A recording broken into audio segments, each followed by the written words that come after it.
नमस्कार विद्यार्थी मित्रांनो. डॉक्टर बाबासाहेब आंबेडकर संशोधन आणि प्रशिक्षण संस्था बार्टी पुणेतर्फे आयोजित या MPSC ऑनलाईन कोचिंग प्रोग्राम मध्ये तुमचं स्वागत आहे. मी डॉक्टर शैलेश कोळेकर या कोर्समध्ये इतिहासाचे सेशन्स कंडक्ट करत आहे आणि आतापर्यंत आपण प्राचीन आणि मध्ययुगीन भारत या टॉपिक्सचा आपण अभ्यास केला. प्राचीन भारतामधले एक्झामच्या अनुषंगाने जे जे महत्वाचे घटक आहेत ते आपण अभ्यासले. त्याचप्रमाणे मध्ययुगीन भारताचे घटक देखील आपण अभ्यासले. आधुनिक भारताच्या संदर्भामध्ये आपण 18व्या शतकाचा इतिहास, ब्रिटिश सत्ता स्थापना, ब्रिटिश सत्तेला झालेला विरोध, वेगवेगळे संघर्ष, 1857चा उठाव, स्वातंत्र्य संघर्ष सुरुवात, इंडियन नॅशनल मुवमेंट, आधुनिक राजकीय संघटना, काँग्रेसची स्थापना, स्वदेशी चळवळ, होम रूल चळवळ, इथपर्यंतचे पॉइंट्स, इथपर्यंतचे टॉपिक्स आपण कव्हर केले होते. ओके. आणि आता येत्या 2 सेशन्स मध्ये आज आणि उद्या लक्षात घ्या, आपण गांधी युग हा जो आधुनिक भारताच्या इतिहासामधला एक अत्यंत महत्वाचा घटक आहे, गांधी युग, त्याची आपण चर्चा करणार आहोत. आपल्याकडे उपलब्ध असणारा जो वेळ आहे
हॅलो हॅलो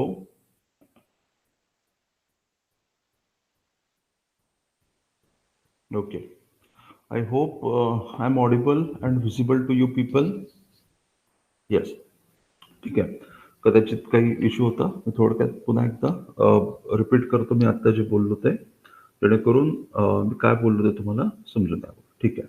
ओके. लक्षात घ्या. आपण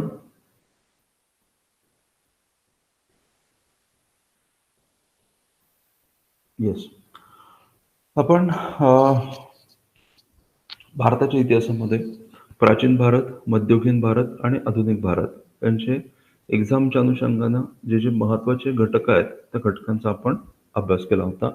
प्राचीन, मध्ययुगीन आणि आधुनिक भारताचे जे महत्वाचे टॉपिक्स आहेत ते आपण अभ्यासले. आणि लक्षात घ्या की आजच्या सेशनमध्ये आपण आधुनिक भारताच्या अनुषंगाने जो अत्यंत महत्वाचा असा घटक आहे गांधी युग, त्याची आपण चर्चा करणार आहोत. गांधी युगाची चर्चा आपल्याला करायची आहे, लक्षात घ्या.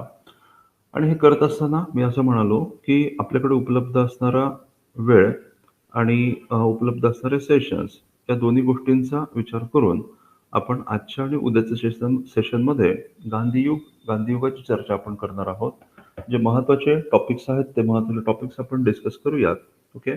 एक रिव्ह्यू अशा स्वरूपाचे सेशन्स असतील, पण ज्या ज्या ठिकाणी आवश्यक असेल एक्सप्लेनेशन, डिटेलिंग आवश्यक असेल, त्या ठिकाणी मी डिटेलिंग देखील करेन. ओके. हे लक्षात ठेवा. गांधीयुग. तर एक लक्षात घ्या, की आपण जेव्हा स्वातंत्र्य चळवळीचा विचार करतो, तेव्हा आपण जनरली कशा पद्धतीचं क्लासिफिकेशन करतो, कशा पद्धतीनं आपण याला डिव्हाईड करतो. तर पहिला टप्पा आपण असं म्हणतो, की आपल्याला माहिती आहे 1885 पासून ते 1905 पर्यंत हा जो कालखंड आहे, त्याला आपण मवाळावस्था असं म्हणतो. ठीक आहे. 1905 पासून 1920 पर्यंत जो कालखंड आहे, त्याला आपण जहाल अवस्था असं म्हणतो. आणि 1920 पासून 1947-48, 47 स्वातंत्र्य, 48 गांधीजींचा मृत्यू. ओके. तर मवाळ, जहाल आणि तिसऱ्या युगाला आपण म्हणतो गांधी युग, गांधी इरा. ओके. तर अशा पद्धतीनं आपण जनरली क्लासिफाय करतो. पण लक्षात घ्या, की ही जी विभागणी आहे, ही विभागणी जी आहे, ती इंडियन नॅशनल काँग्रेस, राष्ट्रसभेच्या वाटचालीची आहे. आपण जेव्हा डिस्कस करतो, ते आपण इंडियन नॅशनल मूव्हमेंट डिस्कस करतो. लक्षात घ्या, भारतीय राष्ट्रीय चळवळ. आणि जेव्हा आपण भारतीय राष्ट्रीय चळवळ डिस्कस करतो, तेव्हा कोणती विभागणी जास्त योग्य राहील? ओके. तर हे समजून घ्या. इंडियन नॅशनल काँग्रेस जेव्हा आपण डिस्कस करतो, तेव्हा आपल्याला काय लक्षात येतं? तर आपण हा भाग कसा, इंडियन नॅशनल मुवमेंटचा प्रवास कसा होता, हा मुद्दा समजून घ्या. 1885 पर्यंतचा जो कालखंड आहे, हा काळ काँग्रेस पूर्व काळ आहे, असं आपण त्याला म्हणू शकतो. काँग्रेस पूर्व काळ. मग या काँग्रेस पूर्व काळामध्ये काय झालं होतं? या काँग्रेस पूर्व काळामध्ये आपल्याला असं लक्षात येतं, की ज्याला आपण राष्ट्रवादाची विचारसरणी असं म्हणतो.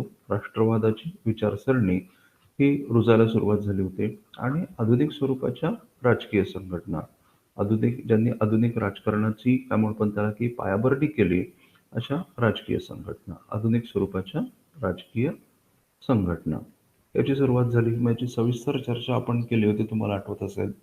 आपण सविस्तर या आधुनिक राजकीय संघटनांची चर्चा केली. त्याच्यानंतर 1885 पासून ते 1905 हा जो कालखंड आहे, तो आरंभिक राष्ट्रवाद्यांचा कालखंड आहे. लक्षात ठेवा. संघटित स्वरूपामध्ये काँग्रेसची स्थापना झाली आणि याला आपण काय म्हणू? आरंभिक राष्ट्रवादी काळ. त्यालाच आपण मवाळा असं देखील म्हणतो. मवाळा कालखंड. हे समजून घ्या. मवाळा कालखंड. आणि लक्षात घ्या, की या काळामध्ये आपल्याला एक विशिष्ट पद्धतीनं काँग्रेसचं राजकारण, ओके, आपल्या राष्ट्रवादी राजकारण गेल्याचं दिसतं. पण त्याचबरोबर या काळामध्ये काय झालं होतं, की जहालवादाची बीजं रोवली गेली होती. याची देखील आपण चर्चा केलेली आहे, की मवाळ कालखंडामध्ये ज्या काही काय म्हणू आपण त्याला, की परफॉर्मन्स होता, ज्या काही त्यांची उपलब्धी होती, जी काही उपलब्धी होती आणि ज्या काही मर्यादा होत्या, त्या दोन्ही मर्यादांच्या परिणामी ओके जहालवादाला चालना मिळाली आणि या काळामध्ये जहाल युगाला सुरुवात झाली. म्हणजेच आपण काय म्हणतो लक्षात ठेवा, की जहालवादाची बीजही मवाळ कालखंडामध्ये होते. हा मुद्दा समजून घ्या. जहाल युगाचे बीजही मवाळ कालखंडामध्ये होते. मग जहाल युगामध्ये आपल्याला माहिती आहे, की त्याची वैशिष्ट्य काय होती. त्या काळामध्ये स्वदेशी आणि होम रूल वैशिष्ट्य काय होती, तत्व काय होती, हे आपण बघितलं. आणि मग या काळामध्ये दोन महत्त्वाच्या चळवळी घडून आल्या. जहाल युगामध्ये स्वदेशी आणि होम रूल या चळवळी घडून आल्या. आणि त्याच्यानंतर 1920 पासून एक नवीन कालखंड किंवा एक नवीन प्रोसेस चालू झाली. त्याला आपण गांधी युग असं म्हणतो. ठीक आहे. गांधी युग. आणि त्याच्यानंतरचा जो स्वातंत्र्योत्तर भारत आहे, त्याला आपण समकालीन इतिहास किंवा स्वातंत्र्योत्तर भारताचा इतिहास असं म्हणतो. समकालीन किंवा स्वातंत्र्योत्तर भारताचा इतिहास. तर हे मुद्दे समजून घ्या. अशा पद्धतीने आपण जेव्हा क्लासिफाय करतो, लक्षात घ्या, की तेव्हा आपण ओके लक्षात घ्या, की याला मिलिटंट नॅशनलिझम, जहाल राष्ट्रवादाची अवस्था असं म्हटलं गेलं आहे. जहाल राष्ट्रवादाची अवस्था. ओके. आरंभिक राष्ट्रवादी काळ, जहाल राष्ट्रवादाची अवस्था. आणि हा खऱ्या अर्थाने जन आंदोलनाचा काळ होता. जन आंदोलनाचा काळ. अशा पद्धतीने जेव्हा आपण याचा विचार करतो, तेव्हा लक्षात येतं, की या घटना नाही आहेत. ओके. म्हणजे 1905 मध्ये एक बटन दाबलं गेलं, मवाळ कालखंड संपला आणि दुसरं बटन दाबलं जाऊन जहाल कालखंड चालू झाला. असं नाही हे. लक्षात घ्या. तर ही एक प्रोसेस आहे, एक प्रक्रिया आहे. आणि या प्रक्रियांचा हिस्सा म्हणून ओके आपल्याला हे पुढे पुढे जाताना दिसतं. तर मुद्दा समजून घ्या. म्हणजेच जेव्हा आपण गांधीयुगाची चर्चा करतो, सांगायचं काय आहे, तेव्हा गांधीयुगाची आपण चर्चा करतो, तेव्हा गांधीयुगाची बीजं किंवा गांधीयुगामध्ये जे जे काही घडून आलं, गांधीयुगाच्या दरम्यान, भारतीय राष्ट्रीय चळवळीच्या दरम्यान जे जे काही घडून आलं, त्याची बीजं आपल्याला ही आधीपासून दिसायला पाहिजेत. म्हणजेच मवाळाच्या कालखंडामध्ये आपल्याला गांधी युगाची बीजं दिसून येतात. ओके. म्हणून समजून घ्या की जेव्हा आपण गांधी युगाचा विचार करतो तेव्हा आपण नेमकं कशा पद्धतीने त्याला डिवाइड केलं पाहिजे, कशा पद्धतीने या घटनांचा आपण विचार करायला हवा. तर हा मुद्दा समजून घ्या. ओके. तर या ठिकाणी लक्षात घ्या की जेव्हा आपण गांधी युगाची चर्चा करतो तेव्हा आपल्याला असं लक्षात येतं की गांधीजींचं जे सार्वजनिक जीवन आहे, लक्षात घ्या, गांधीजींच्या सार्वजनिक जीवनाला कधी सुरुवात झाली होती? जेव्हा गांधीजी दक्षिण आफ्रिकेमध्ये गेले होते, तेव्हा गांधीजींच्या सार्वजनिक जीवनाला सुरुवात झाली असं आपण म्हणू शकतो. म्हणजे 1893 आपल्याला माहिती आहे दक्षिण आफ्रिकेमध्ये गांधीजींचं आगमन. 1893 ते 94 या काळामध्ये गांधीजींनी प्रामुख्याने त्यांच्या व्यावसायिक करिअरकडे, वकिलीकडे लक्ष दिलं आणि हळूहळू सार्वजनिक जीवनाला सुरुवात झाली होती. मग 1894 पासून ते 1914 पर्यंतचा जो कालखंड आहे लक्षात घ्या. 1894 पासून 1914 पर्यंतचा जो कालखंड आहे, तो गांधीजींचा दक्षिण आफ्रिकेमधला कालखंड आहे. सिंपल आपण असं म्हणूया, 1893 पासून ते 1914 हा गांधीजींचा दक्षिण आफ्रिकेमधील कालखंड आहे. दक्षिण आफ्रिका हा प्रारंभिक कालखंड म्हणूया आणि 1894 पासून संघर्षाला खऱ्या अर्थाने सुरुवात झाली होती. मग 1894 पासून ते 1906 हे मुद्दे समजून घेणं आवश्यक आहे. ओके. 1894 ते 1906 हा जो कालखंड आहे, हे लक्षात घ्या, गांधीजींच्या दक्षिण आफ्रिकेमधलं जे पॉलिटिकल करिअर आहे, पब्लिक करिअर, सार्वजनिक करिअर गांधीजींचं, सार्वजनिक क्षेत्रामधलं कार्य, त्याचं आपण डिव्हिजन करतोय. हा जो काळ आहे हा प्रारंभाचा काळ आहे. 1894 पासून 1906 पर्यंतची जी अवस्था आहे त्याला मवाळ अवस्था असं म्हटलं गेलं. गांधीजींनी स्वतःच एक्सप्लेन केलेलं आहे की गांधीजींच्या काय म्हणू आपण त्याला की या कृतींचा विस्तार कसा होत गेला होता हे गांधीजींनी स्वतः सांगितलं होतं. त्याला मवाळ कालखंड म्हटलं आणि याला मग गांधीजींनी पॅसिव्ह रेजिस्टन्स किंवा सत्याग्रह अवस्था असं म्हटलेलं आहे. सत्याग्रहाची अवस्था आपण सविस्तर चर्चा करणार आहोत. या ठिकाणी रूपरेषा समजून घ्या. प्रारंभिक काळ, नंतर गांधीजींचा मवाळ, दक्षिण आफ्रिकेमधली मवाळ अवस्था आणि सत्याग्रह अवस्था. मग 1914 मध्ये गांधीजी दक्षिण आफ्रिका सोडली. ओके. 1914 ते 1915, 1914चा ऑगस्ट ते 1915ची सुरुवात या काळामध्ये गांधीजी लक्षात ठेवा की काही काळ इंग्लंडमध्ये गेले होते. इंग्लंडमधील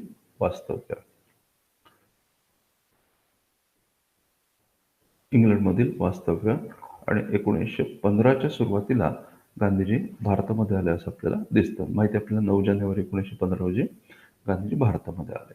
त्याच्यानंतर लक्षात घ्या 1915 पासून ते 1920 पर्यंतचा जो कालखंड आहे, ओके, 1915 पासून 1920 पर्यंतचा जो कालखंड आहे तो गांधीजींचा भारतातील प्रारंभिक कालखंड असं आपण म्हणूया. भारतातील प्रारंभिक कालखंड, प्रारंभिक काळ. मग या काळामध्ये गांधीजींनी काय काय केलं असेल तर लक्षात घ्या, आपल्याला माहिती आहे 1915, 1916 हे जे वर्ष आहे ते गांधीजींनी भारत भ्रमण यासाठी व्यतीत केला होता. ओके. भारत भ्रमण, इथं मी लिहितो, फॉर भारत भ्रमण. 1915 ते 1916 या काळामध्ये गांधीजींनी भारताला समजून घेण्याचा प्रयत्न केला होता, आपल्याला माहिती आहे. त्याच्यानंतर 1916च्या शेवटी लक्षात घ्या, 1916च्या शेवटी गांधीजींच्या आता संघर्षाला सुरुवात झाली होती आणि 1917 पासून खऱ्या अर्थानं सुरुवात झाली होती. आणि मग गांधीजींनी एकापाठोपाठ एक 3 सत्याग्रह केले होते, आपल्याला माहिती आहे. ते 3 सत्याग्रह कोणते कोणते होते? एक होता चंपारण. 1917 पासून ते 1918 पर्यंतच्या कालखंडामध्ये गांधीजींनी 3 सत्याग्रह केले होते. ओके. 1916-17 असेल इथं, 16चा अंत आणि 17. ओके, असं समजून घ्या. 16चा अंत आणि 17ची सुरुवात या काळामध्ये गांधीजींच्या संघर्षाला सुरुवात झाली. आणि हे संघर्ष कोणते होते तर गांधीजींनी चंपारण, ओके, हे 3 सत्याग्रह केले, अहमदाबाद आणि खेडा. ओके. हे 3 सत्याग्रह गांधीजींनी केले आणि त्याच्यानंतर हे 3ही स्थानिक सत्याग्रह होते, लक्षात घ्या. आणि मग त्या 3 स्थानिक सत्याग्रहांपासून जो काही अनुभव प्राप्त झाला होता त्याच्यामध्ये जे काही कच्चपक्क यश मिळालं होतं, ओके, त्याच्या जोरावर गांधीजींनी मग पुढचं पाऊल उचललं आणि ते पुढचं पाऊल होतं अखिल भारतीय हरताळ, ओके, किंवा अखिल भारतीय सत्याग्रह, त्याला आपण म्हणतो रोल अटॅक सत्याग्रह. ठीक आहे. गांधीजींनी रोल अटॅक सत्याग्रहाला सुरुवात केली. रोल अटॅक सत्याग्रह, ओके, 1919, 1920 हा जो काळ आहे, रोल अटॅक सत्याग्रह, जालियनवाला बाग हत्याकांड, ठीक आहे, या सगळ्या घटनांनी हा काळ भरलेला आहे. जालियनवाला बाग हत्याकांड, त्याच्यानंतर गांधीजींनी केलेली उपाययोजना, काँग्रेसने उचललेली पावलं, या सगळ्या गोष्टी या काळामध्ये घडून आल्या. आणि मग या सगळ्यांची परिणती झाली 1920 मध्ये असहकार आंदोलनामध्ये. लक्षात घ्या, या सगळ्याची परिणती नंतर असहकार आंदोलनामध्ये घडून आली होती. आणि आता पुढच्या टप्प्याला सुरुवात झाली, that is non cooperation movement, म्हणजेच असहकार आंदोलन. 1920 पासून लक्षात घ्या, 1920 पासून ते 1922 पर्यंतचा जो कालखंड आहे, 1920 ते 1922 हा जो काळ आहे तो असहकार आंदोलनाचा काळ आहे. असहकार आंदोलन. आपल्याला माहिती आहे, मग 1922 मध्ये चौरी चौरा घटना घडली होती आणि चौरी चौऱ्यानंतर मग असहकार चळवळ गांधीजींनी स्थगित केली होती, थांबवली होती. आणि त्याच्यानंतर मग लक्षात घ्या की असहकार आंदोलन स्थगित झालं. असहकार आंदोलन स्थगित झालं, थांबवलं गांधीजींनी आणि त्यानंतर मग एक इनॅक्टिव्ह फेज, याला गांधीजींनी पॅसिव्ह अवस्था असं म्हटलेलं आहे. ओके, एक इनॅक्टिव्ह फेजची सुरुवात झाली, तहावस्था असं आपण म्हणतो. मग हे कधीपासून कधीपर्यंत कंटिन्यू राहिलं होतं, तर लक्षात ठेवा, 1922 पासून ते 1930 पर्यंतचा जो कालखंड आहे, त्या काळामध्ये आपल्याला ऍक्टिव्ह स्वरूपाची, सक्रिय स्वरूपाची राजकीय चळवळ दिसत नाही. ओके, मग या काळामध्ये इतर कोणत्या गोष्टी होत्या, तर या काळामध्ये गांधीजींनी विधायक कार्यक्रमाला महत्त्व दिलं होतं. लक्षात ठेवा, गांधीजींच्या स्तरावर आपण विचार केला तर विधायक कार्यक्रमाला महत्त्व दिलं म्हणजे काय, आपण चर्चा करणार आहोत. त्याच्यानंतर या काळामध्ये अजून काय झालं होतं, स्वराज्य पक्षाचं राजकारण घडून आलं होतं. याच काळामध्ये आपल्याला माहिती आहे की सायमन कमिशनची स्थापना झाली होती. ओके, याच काळामध्ये नेहरू अहवालाची पायाभरणी झाली होती. नेहरू अहवाल तयार झाला होता आणि या सायमन विरोधी आंदोलन देखील झालं होतं. लक्षात ठेवा, या काळामध्ये सायमन विरोधी आंदोलन झालं होतं. आणि आपल्याला अजून एक गोष्ट माहिती आहे की या काळामध्ये क्रांतिकारी कारवायांना मोठ्या प्रमाणामध्ये चालना मिळाली होती. क्रांतिकारी कारवाया 1922 ते 23. ओके, या काळामध्ये या घटना घडून आल्या. क्रांतिकारी कारवाया देखील याच काळामध्ये मोठ्या प्रमाणामध्ये चालना मिळाली होती. मग सायमन विरोधी आंदोलनाचं रूपांतर, ओके, मग आपल्याला माहिती आहे की याच वेळेला काय होतं, इथं वर लिहितो मी, एक अत्यंत महत्त्वाची घटना घडली, ते म्हणजे काँग्रेसमधलं तरुण नेतृत्वाचा प्रभाव वाढत चालला होता आणि परिणामी काँग्रेसने आता संपूर्ण स्वराज्य या ध्येयाचा स्वीकार केला होता. संपूर्ण स्वराज्य 1922 ते 30. ते 1929 जे लाहोर सेशन होतं, आपल्याला माहिती आहे 1929 डिसेंबर म्हणजेच 29चा शेवट आणि 30ची सुरुवात, संपूर्ण स्वराज्याची काय म्हणू आपण त्याला, की ठराव जो होता तो काँग्रेसने संमत केला. जवाहरलाल नेहरू त्या अधिवेशनाचे अध्यक्ष होते. त्याला आपण पूर्ण स्वराज्याची घोषणा असं म्हणतो. आणि मग त्या घोषणेच्या परिणामी 1930 मध्ये आता पुन्हा एकदा सक्रिय अवस्थेला सुरुवात झाली आणि जे चालू झालं त्याला आपण सविनय कायदेभंगाचं आंदोलन म्हणतो. हे लक्षात घ्या, 1930 मध्ये सविनय कायदेभंगाच्या आंदोलनाला सुरुवात झाली आणि पुन्हा एकदा सक्रिय अवस्था चालू झाली. मग ही सविनय कायदेभंग कधीपासून कधीपर्यंत चालला, 1930 पासून ते 1934 पर्यंत. लक्षात घ्या, 1930 पासून 1934 पर्यंत सविनय कायदेभंग ही अवस्था होती. आणि याच्यामध्ये सुद्धा पुन्हा 2 टप्पे पडतात. पहिला टप्पा जो आहे तो लक्षात घ्या, 1930 पासून ते मार्च 1931 पर्यंतचा आहे. पहिला जो टप्पा आहे तो 31 पर्यंत, पहिली अवस्था सविनय कायदेभंग चळवळीचा पहिला टप्पा आहे. लक्षात घ्या. ओके, या काळामध्ये अत्यंतिक सक्रिय आणि काय म्हणू आपण त्याला, की उग्र असं म्हणूया, पण हिंसक नव्हतं. लक्षात ठेवा, अत्यंत उग्र प्रभावी असं आंदोलन झालं होतं 1930 ते 31. याला आपण म्हणूया सविनय कायदेभंग, सीडीएम फेज 1. ओके, आणि मग मधल्या काळामध्ये काय झालं होतं, आपल्याला माहिती, गांधी अरविंद करार झाला होता आणि त्या कराराच्या परिणामी गांधीजी द्वितीय आरटीसी राऊंड टेबल कॉन्फरन्समध्ये सहभागी झाले होते.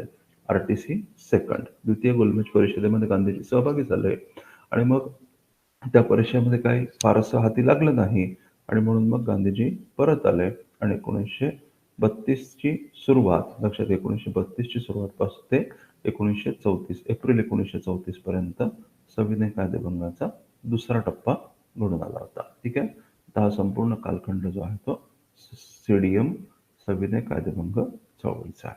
हे मुद्दे समजून घ्या. ओके, तर हा झाला सविनय कायदेभंग चळवळीचा काळ. आणि त्याच्यानंतर मग काय झालं, की सविनय कायदेभंग चळवळ स्थगित झाली आणि सविनय कायदेभंग चळवळ स्थगित झाल्यानंतर पुन्हा एकदा, लक्षात घ्या, पुन्हा एकदा एक प्रकारची पॅसिव्ह फेज, असक्रिय अवस्था राष्ट्रीय आंदोलनामध्ये निर्माण झाली होती. ओके, 1934 पासून. मग ही अवस्था कधीपासून कधीपर्यंत कायम होती, तर ही जी असक्रिय अवस्था होती ती साधारणतः 1942 पर्यंत राहिली असं आपल्याला लक्षात येतं. ओके, याचा अर्थ या काळामध्ये काहीच झालं नाही का, असं बिलकुल नाहीये. या काळामध्ये इतर प्रकारच्या चळवळी, इतर प्रकारच्या काय म्हणू आपण त्याला, की इतर प्रकारांनी, इतर मार्गांनी स्वातंत्र्य चळवळ पुढे नेण्याचा प्रयत्न केला गेला होता. 1934 ते 1942 हा पुन्हा असक्रिय कालखंड आहे आणि या काळामध्ये काय-काय घडून आलं होतं, ते लक्षात घ्या. या काळामधल्या महत्त्वाच्या घडामोडी कोणत्या-कोणत्या होत्या? तर पहिला मुद्दा, या काळामध्ये 1935 चा कायदा आला होता. ओके. आणि 1935च्या कायद्याच्या अनुषंगाने 1937चं निर्वाचन असेल तुम्ही 1937च्या निवडणुका घडून आल्या होत्या. 1937च्या निवडणुका आणि त्या निवडणुकांच्या परिणामी लक्षात घ्या, की काँग्रेसची प्रांतिक शासन स्थापन झाले होते. इंडियन नॅशनल काँग्रेस प्रांतिक शासनांची स्थापना झाली होती. ओके. प्रोव्हिन्शियल गव्हर्नमेंट, प्रांतिक शासन स्थापन झाले. मग त्या काँग्रेसच्या प्रांतिक शासनांच्या माध्यमातून हे दिसून आलं, की भारतीयांच्या हाती सत्ता आल्यानंतर भारतीय लोक किती प्रभावीपणे स्वराज्य म्हणजे स्वतःचा कारभार चालवू शकतात, हे प्रभावीपणे लक्षात आलं आणि त्यामुळं लोकांचा, राजकीय संघटनाचा, काँग्रेसचा उत्साह दुणावला आणि परिणामी आता स्वातंत्र्य लवकरच मिळायला हवं, ही भावना भारतीय नेत्यांमध्ये आणि भारतीय लोकांमध्ये आता अजून जास्त फोफायला लागली होती. परंतु ब्रिटिशांची काय भारतावरची पकड सोडायची तयारी नव्हती. अशा परिस्थितीमध्ये अचानकपणे काय झालं, आपल्याला माहिती आहे की दुसरं महायुद्ध, वर्ल्ड वॉर सेकंड, दुसऱ्या महायुद्धाला सुरुवात झाली. आणि दुसऱ्या महायुद्धाला सुरुवात झाल्यामुळं लक्षात ठेवा, की जी स्वातंत्र्याची मागणी होती, ओके, स्वातंत्र्य चळवळीला एक गती प्राप्त झाली होती. ओके. स्वातंत्र्याच्या मागणीला, स्वातंत्र्य चळवळीला गती प्राप्त झाली आणि त्यामुळं आपल्याला काय लक्षात येतं, या काळामध्ये वैयक्तिक सत्याग्रहाचं आंदोलन या टप्प्यामध्ये घडून आलं होतं. वैयक्तिक सत्याग्रह. ओके. काँग्रेसने, ओके, भारतीय जनतेने सातत्याने आता काय म्हणू, आपली स्वातंत्र्याची मागणी आता समोर ठेवायला सुरुवात केली होती. एक दबाव निर्माण करायला सुरुवात केली होती, की आम्हाला स्वातंत्र्य तात्काळ मिळालं पाहिजे. कारण बॅकग्राऊंड काय होतं, की ब्रिटिशांना लक्षात घ्या, की ब्रिटिशांना भारतीयांच्या मदतीची आवश्यकता होते. भारतीयांची युद्ध लढण्यासाठी ब्रिटिशांना भारतीयांची मदतीची आवश्यकता आहे आणि अशा प्रकारची मदत करण्यासाठी भारतीय लोकं तयार तर आहेत. पण त्याचबरोबर काय, मदत घ्या, पण आम्ही तुम्हाला एक स्वतंत्र राष्ट्र म्हणून मदत करू. ओके. तर अशा प्रकारची भारतीयांची भूमिका होती आणि म्हणून स्वातंत्र्य अ, ही भारतीयांची मनीषा होती. या काळामध्ये स्वातंत्र्यासाठी भारतीय लोकांनी मोठ्या प्रमाणात प्रयत्न केला आणि त्यासाठी दबाव आणण्याचा प्रयत्न भारतीय घटकांनी केला होता. मग याला ब्रिटिशांनी कसं उत्तर दिलं होतं? याला ब्रिटिशांचं उत्तर होतं, लक्षात ठेवा, August offer. August offer 1940. August offer. आणि मग त्याच्यावर भारतीय लोकं समाधानी नव्हते आणि म्हणून भारतीय लोकांनी वैयक्तिक सत्याग्रहाचं आंदोलन चालू केलं. मग त्याला ब्रिटिशांनी कसा प्रतिसाद दिला होता? तर क्रिप्स ऑफर, हे आपल्याला माहिती आहे. क्रिप्स ऑफर, क्रिप्स योजना म्हणा, क्रिप्स ऑफर म्हणा, असा प्रतिसाद ब्रिटिशांनी दिला. परंतु ही क्रिप्स योजनेच्या तरतुदी देखील भारतीयांना मान्य नव्हत्या आणि म्हणून लक्षात घ्या, की भारतीयांनी पुढचं पाऊल उचललं आणि ते पुढचं पाऊल म्हणजे लक्षात घ्या, क्विट इंडिया मूव्हमेंट. 1942 पासून, लक्षात घ्या, 1942 पासून ते 1944-45 हा जो कालखंड आहे, 44-45 चा कालखंड, ओके. या काळामध्ये आपल्याला काय दिसतं? छोडो भारत आंदोलन, QIM, छोडो भारत आंदोलन. मग या चळवळीमध्ये लक्षात घ्या, की ही खऱ्या अर्थाने सर्वंकष अशा प्रकारचं जन आंदोलन होतं. समाजामधल्या जवळपास सर्वच घटकांनी या आंदोलनामध्ये भाग घेतला होता आणि एक गोष्ट ब्रिटिशांच्या लक्षात आणून दिली, की भारतामधली आपली सत्ता टिकणं अवघड आहे. ही गोष्ट क्विट इंडिया मूव्हमेंटच्या दरम्यान ब्रिटिशांच्या पूर्णपणे लक्षात आली आणि मग त्याचा परिणाम काय झाला, की हळू आता भारत सोडण्याची जी ब्रिटिशांची तयारी आहे, मनाची तयारी आपण म्हणू शकतो, त्या गोष्टीला सुरुवात झाली होती. पण एवढं सहजासहजी घडून आलं नव्हतं. ही प्रक्रिया टप्प्याटप्प्यामध्ये घडून आली होती आणि मग याच काळामध्ये, ठीक आहे, भारताच्या फाळणीची जी मागणी व्हायला लागली होती, लक्षात ठेवा, भारताच्या फाळणीच्या मागणीनं या प्रक्रियेला एक प्रकारे गती प्राप्त झाली होती. ज्याला आपण हॅसनिंग ऑफ द प्रोसेस म्हणतो, ते घडून आलं आणि मग 1945 पासून 1947 पर्यंत जो कालखंड आहे, लक्षात घ्या, हा अत्यंत वेगवान जलद अशा घडामोडींचा कालखंड आहे. 1945 ते 1947 पर्यंतचा कालखंड. मग या काळामध्ये काय-काय झालं होतं? क्विट इंडिया मूव्हमेंट तर संपली, पण मग त्याच काळामध्ये काय-काय झालं? वेव्हेलची योजना आली होती. वेव्हेल परिषद, वेव्हेलची योजना आणि वेव्हेल परिषद, ज्याला आपण शिमला परिषद असं म्हणतो. शिमला परिषद. ओके. शिमला परिषदेमध्ये, ओके, एक भारतीयांचं शासन, व्हाईसरॉयच्या अध्यक्षतेखाली भारतीयांचं शासन स्थापन करण्याचा एक प्रयत्न, एक इनिशिएटिव्ह घेतलं गेलं, परंतु ते अपयशी ठरलं. त्याच्यानंतर 1945-46 मध्ये लक्षात घ्या, 1945-46 मध्ये निवडणुका झाल्या, केंद्रीय कायदेमंडळ आणि प्रांतिक कायदेमंडळाच्या निवडणुका झाल्या. परंतु लक्षात घ्या की या निवडणुकांमध्ये काय दिसून आलं, की भारताच्या फाळणीची जी मागणी होती, ती एक तीव्र व्हायला सुरुवात झाली होती. ज्याला आपण जातीयतावादाचं वातावरण असं म्हणतो. त्या जातीयतावादाच्या वातावरणाचा प्रत्यंतर प्रत्यय आपल्याला या काळामध्ये स्पष्टपणे दिसून येतात. ठीक आहे. म्हणून आपण या ठिकाणी असं म्हणू शकतो, की या काळामध्ये जातीयवाद म्हणजे एकीकडून स्वातंत्र्याची भावना देखील प्रबळ होतीये, पण जातीय भावना देखील प्रबळ होतीये. म्हणून आपण म्हणूया जातीय वादाचं प्राबल्य या काळामध्ये मोठ्या प्रमाणामध्ये वाढलं होतं. ओके. जातीयवादामध्ये वृद्धी झाली. राष्ट्रवादी भावनेमध्ये तर वृद्धी झालीच होती. तर मग ब्रिटिशांनी देखील हळू-हळू त्याला प्रतिसाद द्यायला सुरुवात केली. मग आपल्याला माहिती आहे कॅबिनेट मिशन, त्रिमंत्री योजना आली. त्रिमंत्री योजना आणि त्रिमंत्री योजनेच्या परिणामी मग घटना समितीच्या निवडणुका आणि घटना समिती अस्तित्वात आली होती. घटना समिती. मग घटना समितीचं कामकाज पुढे जायला लागलं. मुस्लिम लीगनं आपली मागणी तीव्र केली. मुस्लिम लीगनं प्रत्यक्ष कृतीचा कार्यक्रम जाहीर केला आणि त्याची अंमलबजावणी करायला सुरुवात केली. त्यामुळे प्रचंड हिंसाचार सुरू झाला आणि त्या हिंसाचाराच्या परिणामी लक्षात ठेवा की फाळणीची संकल्पना हळूहळू मान्य व्हायला लागली आणि मग आपल्याला असं लक्षात येतं की 1947 या वर्षी माउंटबॅटनचं आगमन झालं. तो व्हाईसरॉय म्हणून माउंटबॅटनचं आगमन झालं. माउंटबॅटनची योजना, त्याला आपण 3 जूनची योजना असं म्हणतो. ती 3 जूनची योजना, माउंटबॅटनची योजना सादर झाली आणि त्या परिणामी 1947 मध्ये भारताला स्वातंत्र्य मिळालं. ठीक आहे. 1947 मध्ये स्वातंत्र्य मिळालं. पण त्याच वेळेला आपल्याला हे माहिती आहे की स्वातंत्र्य जरी मिळालं तरी भारतामधलं जातीयवादाचं काय म्हणू आपण त्याला, जो हिंसाचार, जातीयवादी हिंसाचार होता, जातीयवादाचं जे प्रमाण होतं ते प्रचंड वाढलं होतं. आणि एकीकडे स्वातंत्र्याचा आनंद असतानाच हिंदू मुस्लिम संघर्षाचा, जातीयवादाचं काय म्हणू आपण त्याला, की तो जो ती जी समस्या होती ती समस्या देखील मोठ्या प्रमाणामध्ये वाढली होती. आणि आपल्या नव्याने जन्माला आलेल्या राष्ट्राच्या अस्तित्वावर कुठेतरी खूप मोठं प्रश्नचिन्ह ओके या प्रश्नामुळे निर्माण झालं होतं. ओके. आणि म्हणून लक्षात ठेवा, या प्रश्नाचं उत्तर शोधण्याचा प्रयत्न करत होते महात्मा गांधीजी. या संपूर्ण कालखंडामध्ये 1944 पासून पुढचा जो काळ आहे तो गांधीजींनी हिंदू मुस्लिम जातीय संघर्ष ओके तो कमी करण्यासाठी प्रयत्न प्रयत्न केला होता. आणि त्यांच्या याच प्रयत्नांमुळे आपल्याला माहिती की माउंटबॅटनने गांधींची प्रशंसा कशी केली होती. Okay. One man boundary force या शब्दामध्ये गांधीजींची प्रशंसा लॉर्ड माउंटबॅटननी केली होती, हे लक्षात घ्या. तर मग 1947 मध्ये स्वातंत्र्य मिळालं, पण त्यावेळेला या संपूर्ण कालखंडादरम्यान जसं मी बोललो, गांधीजी जातीयवादी प्रश्नावर तोडगा शोधण्याचे किंवा हिंदू मुस्लिम संघर्ष कमी व्हावा या प्रयत्नामध्ये होते.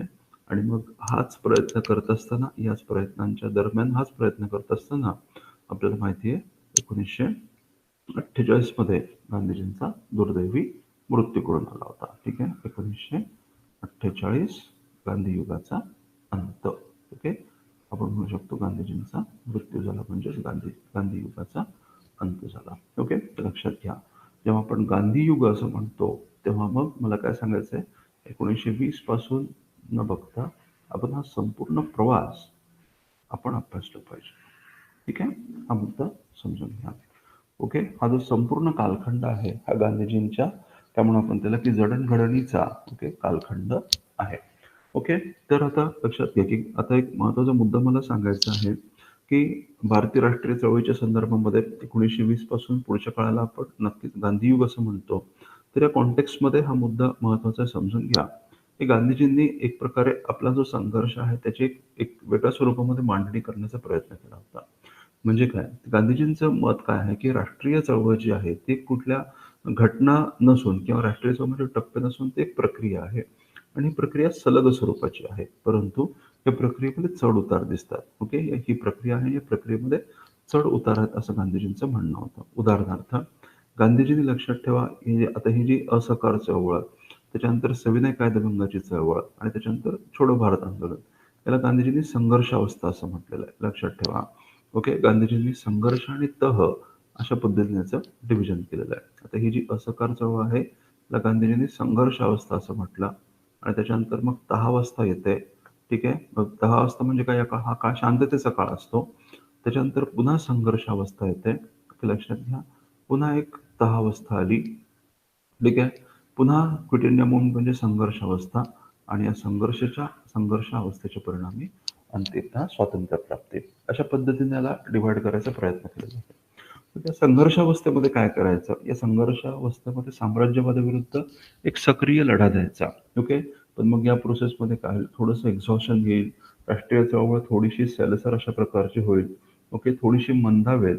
मग या तहावस्थेमध्ये काय करायचं? त्याला struggle, truce, struggle, T for true सतह अवस्था आणि स्ट्रगल असं गांधीजींनी नाव दिलेलं आहे. मग लक्षात घ्या, की या तहावस्था ही जी असेल याच्या काळामध्ये काय करायचं? राष्ट्रवाद मजबूत होईल. लोकांमध्ये समन्वय वाढेल.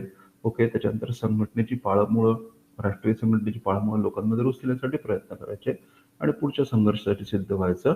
असं करत करत राष्ट्रवादाची जी चळवळ आहे त्याला ताकद प्रदान करायची आणि अंतिमतः आपलं ध्येय साध्य करायचं. ही गांधीजींची स्ट्रॅटेजी होती. हीच गांधीजींची रणनीती होती. त्यालाच STS रणनीती, संघर्ष रणनीती असं म्हटलेलं आहे. ओके. आता लक्षात घ्या, हे जे स्केच तुमच्यासमोर प्रेझेंट केलेलं आहे हे आहे गांधीजींच्या कालखंडाचं, गांधीजींच्या योगदानाचं स्केच एकदम थोडक्यामध्ये. आता आपण थोडंसं सविस्तर या सगळ्या घटनाक्रमाची, कालक्रमाची चर्चा करणार आहोत. लक्षात घ्या. ओके. येस. तर हे समजून घेतलं पाहिजे आपण. आता जसं मी तुम्हाला म्हणालो, की गांधीजींचं म्हणजे पब्लिक करिअर आपण ज्याला म्हणतो त्याची सुरुवात कधी झालेली आहे? दक्षिण आफ्रिकेपासून. ओके. मग आपण तिथूनच या टॉपिकला सुरुवात करूया.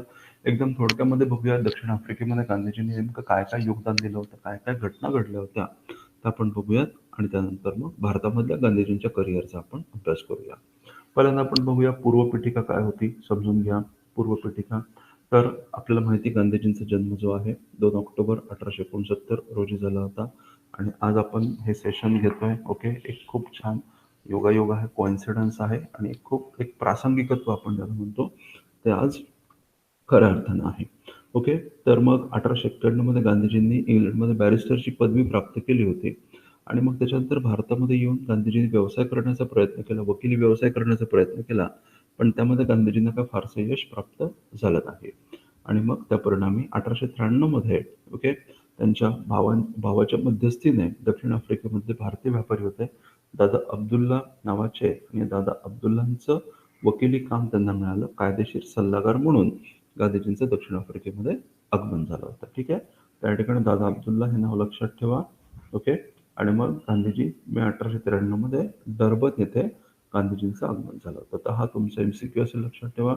दक्षिण आफ्रिकेमध्ये गांधीजी कुठं उतरले आणि कोणत्या कामासाठी? तर कोणत्या कामासाठी उतरले हे सोपं आहे, आपल्याला माहिती. दादा अब्दुल्ला हे नाव आपण बऱ्याचदा वाचतो ऐकतो, पण डर्बन या ठिकाणी आगमन झालं होतं, हा मुद्दा महत्वाचा आहे. ओके.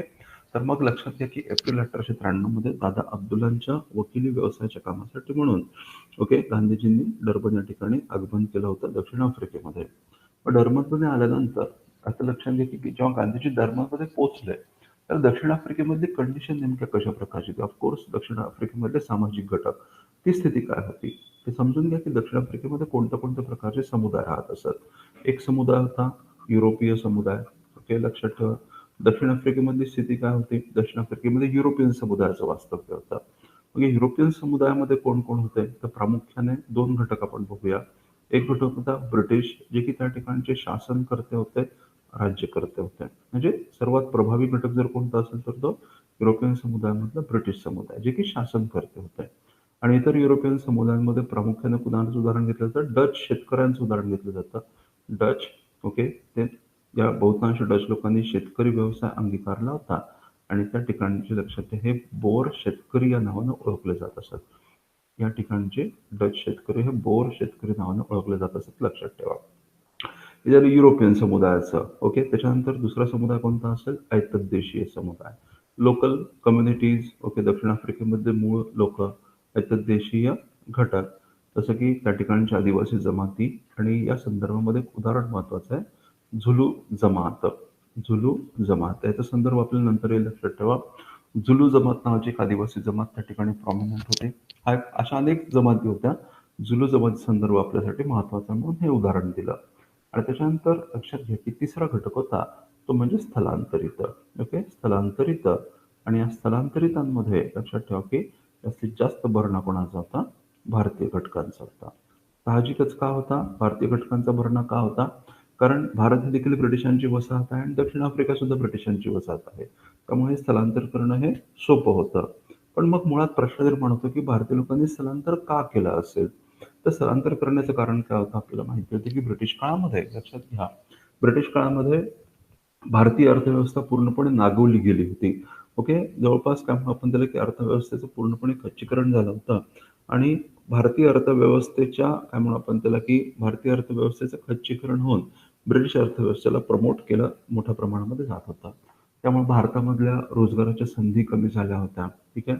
आणि त्यामुळे भारताची लोकसंख्या तर मोठ्या प्रमाणात आहे, पण रोजगाराच्या संधी अत्यल्प आहेत. मग अशा परिस्थितीमध्ये रोजगार मिळवण्यासाठी भारतामधला जो गरीब मजूर कामगार वर्ग जो आहे, तो आपल्या रोजगाराच्या शोधासाठी इतरत्र पर्यायांचा शोध करायला लागला होता, विचार करायला लागला होता.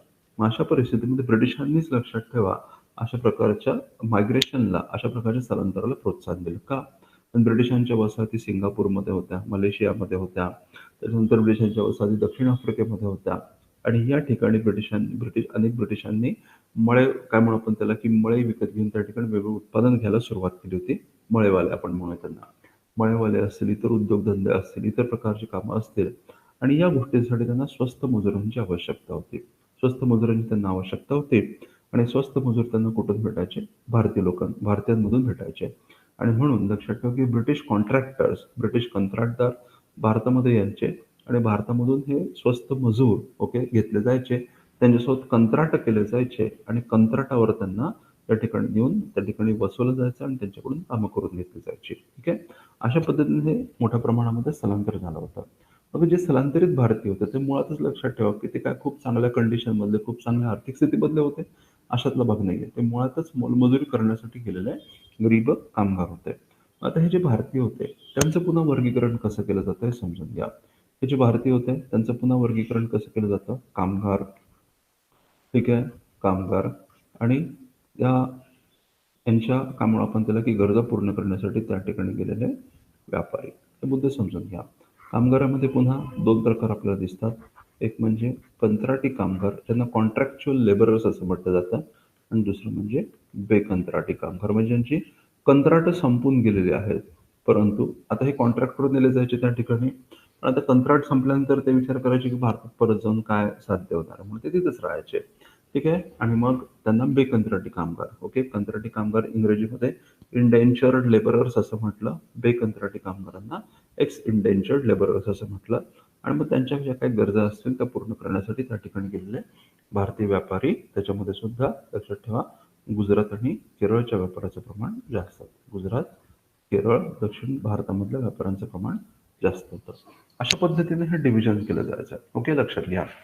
आता म्हणजे आपल्याला काय दिसतं, की दक्षिण आफ्रिकेमध्ये जे काय म्हणू आपण त्याला, की दक्षिण आफ्रिकेमध्ये जे लोक समाज होत आहे त्याचे 3 घटक आपल्याला दिसतात. एक युरोपियन घटक, दुसरा होता स्थानिक घटक, उदाहरणार्थ झुलू समुदाय, आणि तिसरा घटक जो होता, लक्षात घ्या, की त्याचे पुन्हा 2 घटक, एक म्हणजे कामगार आणि दुसरे म्हणजे मग त्यातल्या त्यात थोडेसे प्रतिष्ठित किंवा आर्थिक दृष्टीकोनातून संपन्न असे व्यापारी. ठीक आहे. तर लक्षात घ्या, अशा पद्धतीचं डिव्हिजन आपल्याला दिसतं.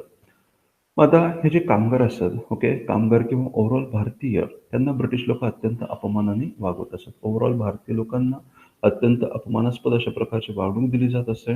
ओके, लक्षात घ्या, की त्यांना काय काय काय पद्धतीने त्यांना संबोधलं जायचं, कशा प्रकारच्या गोष्टींची सक्ती त्यांच्यावर केली जात असं एकदम थोडक्यामध्ये मी तुम्हाला सांगतो. ओके, मुळातच भारतीयांकडे बघण्याचा ब्रिटिशांचा दृष्टिकोन हा गुलाम या स्वरूपाचा होता. ठीक आहे. भारतीय लोक आपले गुलाम आहेत आणि त्यांनी तशाच प्रकारे राहिलं पाहिजे असा ब्रिटिशांचा समज होता आणि तशाच प्रकारची अपमानास्पद अशा प्रकारची वागणूक भारतीय लोकांना ब्रिटिशांकडून दिली जात असे. म्हणून सिंपल अपमानास्पद वागणूक. ठीक आहे. भारतीय घटकांना अपमानास्पद वागणूक दिली जायची, लक्षात ठेवा. अपमानास्पद भारतीयांशी अपमानास्पद वर्तन केलं जायचं. भारतीय लोकांना सामी, कुली अशा अपमानास्पद शब्दांनी संबोधलं जायचं. ओके. त्याच्यानंतर भारतीय लोकांसाठी त्यांच्यासाठी राखून ठेवलेल्या वस्त्या होत्या. ओके. आणि त्या वस्त्यांबाहेर त्यांना राहण्याची जाण्याची परवानगी नव्हती आणि त्या वस्त्यांमध्ये कुठल्याही प्रकारच्या सोयीसुविधा पुरवल्या जात नसत. म्हणजे अत्यंत गलिच्छ अशा वस्त्यांमध्ये भारतीय लोकांचा निवास असायचा. त्यांना कुठल्याही प्रकारच्या सोयी सवलती पुरवल्या जायच्या नाहीत. त्यांच्यासाठी काय म्हणू आपण त्याला, की रेल्वेच्या फर्स्ट क्लासमध्ये त्यांना बसू दिलं जायचं नाही, सेकंड क्लासमध्ये देखील बसू दिलं जायचं नाही, कित्येकदा थर्ड क्लासमध्ये देखील त्यांची हकालपट्टी केली जायची. मग अशा परिस्थितीमध्ये फूड बोर्डावर बसून त्यांना प्रवास करावा लागायचा. ठीक आहे. अशा प्रकारची अनेक बंधनं त्या ठिकाणी गेलेल्या भारतीयांवर होती. आणि अशा परिस्थितीमध्ये लक्षात ठेवा, अशा परिस्थितीमध्ये गांधीजींचा दक्षिण आफ्रिकेमध्ये भारतातून आगमन झालं होतं. अशा परिस्थितीत गांधीजींचं दक्षिण आफ्रिकेमध्ये आगमन झालं. त्या ठिकाणी हा मुद्दा इंटरेस्टिंग आहे, लक्षात ठेवा, की गांधीजी हे दक्षिण आफ्रिकेमध्ये गेलेले पहिले उच्च शिक्षित आणि वकील अशा प्रकारचे इंग्लिश जाणणारे उच्च शिक्षित वकील असे पहिले भारतीय होते गांधीजी. ठीक आहे, तर लक्षात घ्या, गांधीजी हे दक्षिण आफ्रिकेमध्ये आलेले पहिले उच्च शिक्षित वकील असे भारतीय व्यक्ती होते. आणि त्यामुळे साहजिकच काय होणार आहे, की गांधीजींना दक्षिण आफ्रिकेमधल्या भारतीय समाजामध्ये गांधीजी स्थान हे नक्कीच उंचावलेलं असणार आहे. आणि त्याच गोष्टी गांधीजींच्या पुढच्या करिअरसाठी, त्यामुळे आपण त्याला की कुठेतरी एक कारणीभूत ठरला होता असं आपल्याला लक्षात येतं. आता हा मुद्दा या ठिकाणी समजून घेतला पाहिजे. जसं मी तुम्हाला सांगितलं, की गांधीजी उच्च शिक्षित वकील असणारे, इंग्रजी जाणणारे भारतीय होते. ओके. आणि गांधीजींचा काय समज होता? गांधीजींचा असा समज होता, की भारतीय लोकांना जी अपमानास्पद वागणूक मिळते त्याचं कारण भारतीय लोकांचं राहणीमान आहे. भारतीय लोक शिक्षणामध्ये मागासलेले आहेत. त्याच्यामुळे ब्रिटिशांच्या दृष्टिकोनातून भारतीय लोक एक प्रकारे मागास असा समुदाय आहे. पण भारतीय लोकांनी आपलं वर्तन सुधारलं, आपल्या वागण्यामध्ये थोडं सोफिस्टिकेशन आणलं, तर कदाचित भारतीय लोकांना सन्मानाची वागणूक भेटू शकेल असा गांधीजींचा समज होता. आणि गांधीजींनी स्वतःच्या वर्तनातून तसं दाखवायचा प्रयत्न देखील केला होता. ओके, या ठिकाणी तुम्ही हे चित्र बघितलं की लगेच लक्षात येईल, की गांधीजींनी देखील पहिल्या टप्प्यामध्ये एक पाश्चात्य स्वरूपाची शैली स्वीकारली असं आपल्याला लक्षात येतं. ओके. तर पण गांधीजींचा हा गैरसमज होता. तर लक्षात ठेवा, की ब्रिटिशांच्या दृष्टिकोनात गांधीजी कोण होते? जस्ट अनादर इंडियन. ठीक आहे. म्हणजे गांधीजी हे उच्च शिक्षित होते, इंग्रजी जाणणार होते, बॅरिस्टर होते, सगळं जरी असलं तर ब्रिटिशांच्या दृष्टिकोनातून ते एक भारतीय होते. आणि म्हणून गांधीजींना देखील मानसिक भेदभावाची वागणूक भेटली होती. ठीक आहे. गांधीजींना देखील या भेदभावाचा सामना करावा लागला होता. रेशियल डिस्क्रिमिनेशनचा सामना गांधीजींना करावा लागला होता. मग त्याची उदाहरणं काय आहेत? तर मी 1893 मध्ये डर्बनच्या कोर्टामधल्या न्यायाधीशांनी गांधीजींना पगडी घालू देण्यास नकार दिला. ठीक आहे. त्याच्यानंतर मग गांधीजी आपल्या वकिली कामासाठी, लक्षात ठेवा, डर्बनकडून निघाले. ओके. आणि व्हाया जोहान्सबर्ग गांधीजी प्रिटोरियाला जाणार होते. Durban to Pretoria via Johannesburg असा गांधीजींचा प्रवास होता. आणि या प्रवासादरम्यान ओके पीटर मारिट्सबर्ग नावाच्या रेल्वे स्थानकावर गांधीजींना धक्के मारून त्यांना बाहेर काढलं गेलं. का? कारण गांधीजी पहिल्या वर्गामध्ये बसले होते. रेल्वेच्या पहिल्या वर्गामध्ये गांधीजी बसले असल्यामुळे गांधीजींना बाहेर काढलं गेलं, लक्षात घ्या. तर या ठिकाणी म्हणजे गांधीजी भारतीय आहेत म्हणून त्यांना त्या ठिकाणी रेल्वेच्या पहिल्या वर्गात बसू दिलं गेलं नाही. वांशिक भेदभावाची वागणूक. त्या ठिकाणी हा मुद्दा लक्षात ठेवा. पीटर मारिट्सबर्ग रेल्वे स्थानकावरचा हा प्रसंग होता. रेल्वे डर्बन कोर्टामधला प्रसंग हे देखील लक्षात ठेवा. त्याच्यानंतर जोहान्सबर्ग येथील विश्राम स्थळामध्ये गांधीजींना मिळालेली वागणूक. तर मग जसं मी तुम्हाला सांगितलं, व्हाया जोहान्सबर्ग गांधीजी त्या ठिकाणी जात होते. तर जोहान्सबर्गमधल्या एका हॉटेलमध्ये गांधीजींनी ओके राहण्यासाठी चौकशी केली, निवासाची चौकशी केली. परंतु जेव्हा त्या हॉटेल मालकाच्या लक्षात आलं की गांधीजी हे भारतीय आहेत, तेव्हा त्याने गांधीजींना ओके रूम उपलब्ध आहेत असं न सांगता गांधीजींना त्या ठिकाणी राहू देण्यास नकार दिला होता. ओके. केवळ भारतीय आहे म्हणून त्यांना विश्रामस्थळामध्ये राहण्याची परवानगी नाकारली गेली, राहू दिलं नाही. त्याच्यानंतर रेल्वे स्थानकावर त्यांना बाहेर काढलं गेलं पहिल्या वर्गातून. आणि न्यायाधीशांनी देखील त्यांना पगडी घालू देण्यास नकार दिला होता. या सगळ्या गोष्टींमधून गांधीजीच्या एक लक्षात आलं, की आपण भारतीय असल्यामुळं आपल्याला वांशिक भेदभावाची वागणूक दिली जाते. या ठिकाणी सोफिस्टिकेशनचा किंवा शिक्षणाचा संबंध नाही आहे. मग गांधीजींनी त्या दृष्टिकोन, त्या अनुषंगाने आपल्या संघर्षाला वेगळं वळण द्यायला सुरुवात केली होती, हे लक्षात घ्या. ओके. मग आता 1893 ते 1894 हे जे वर्ष आहे, जसं मी तुम्हाला सांगितलं, की हा जो गांधीजींचा काळ आहे हा फॉर्मेटिव्ह इपोक आपल्याला दिसतो. गांधीजींचं वकिली काम चालू आहे, गांधीजींची मतं तयार होत आहेत असं आपल्याला दिसतं.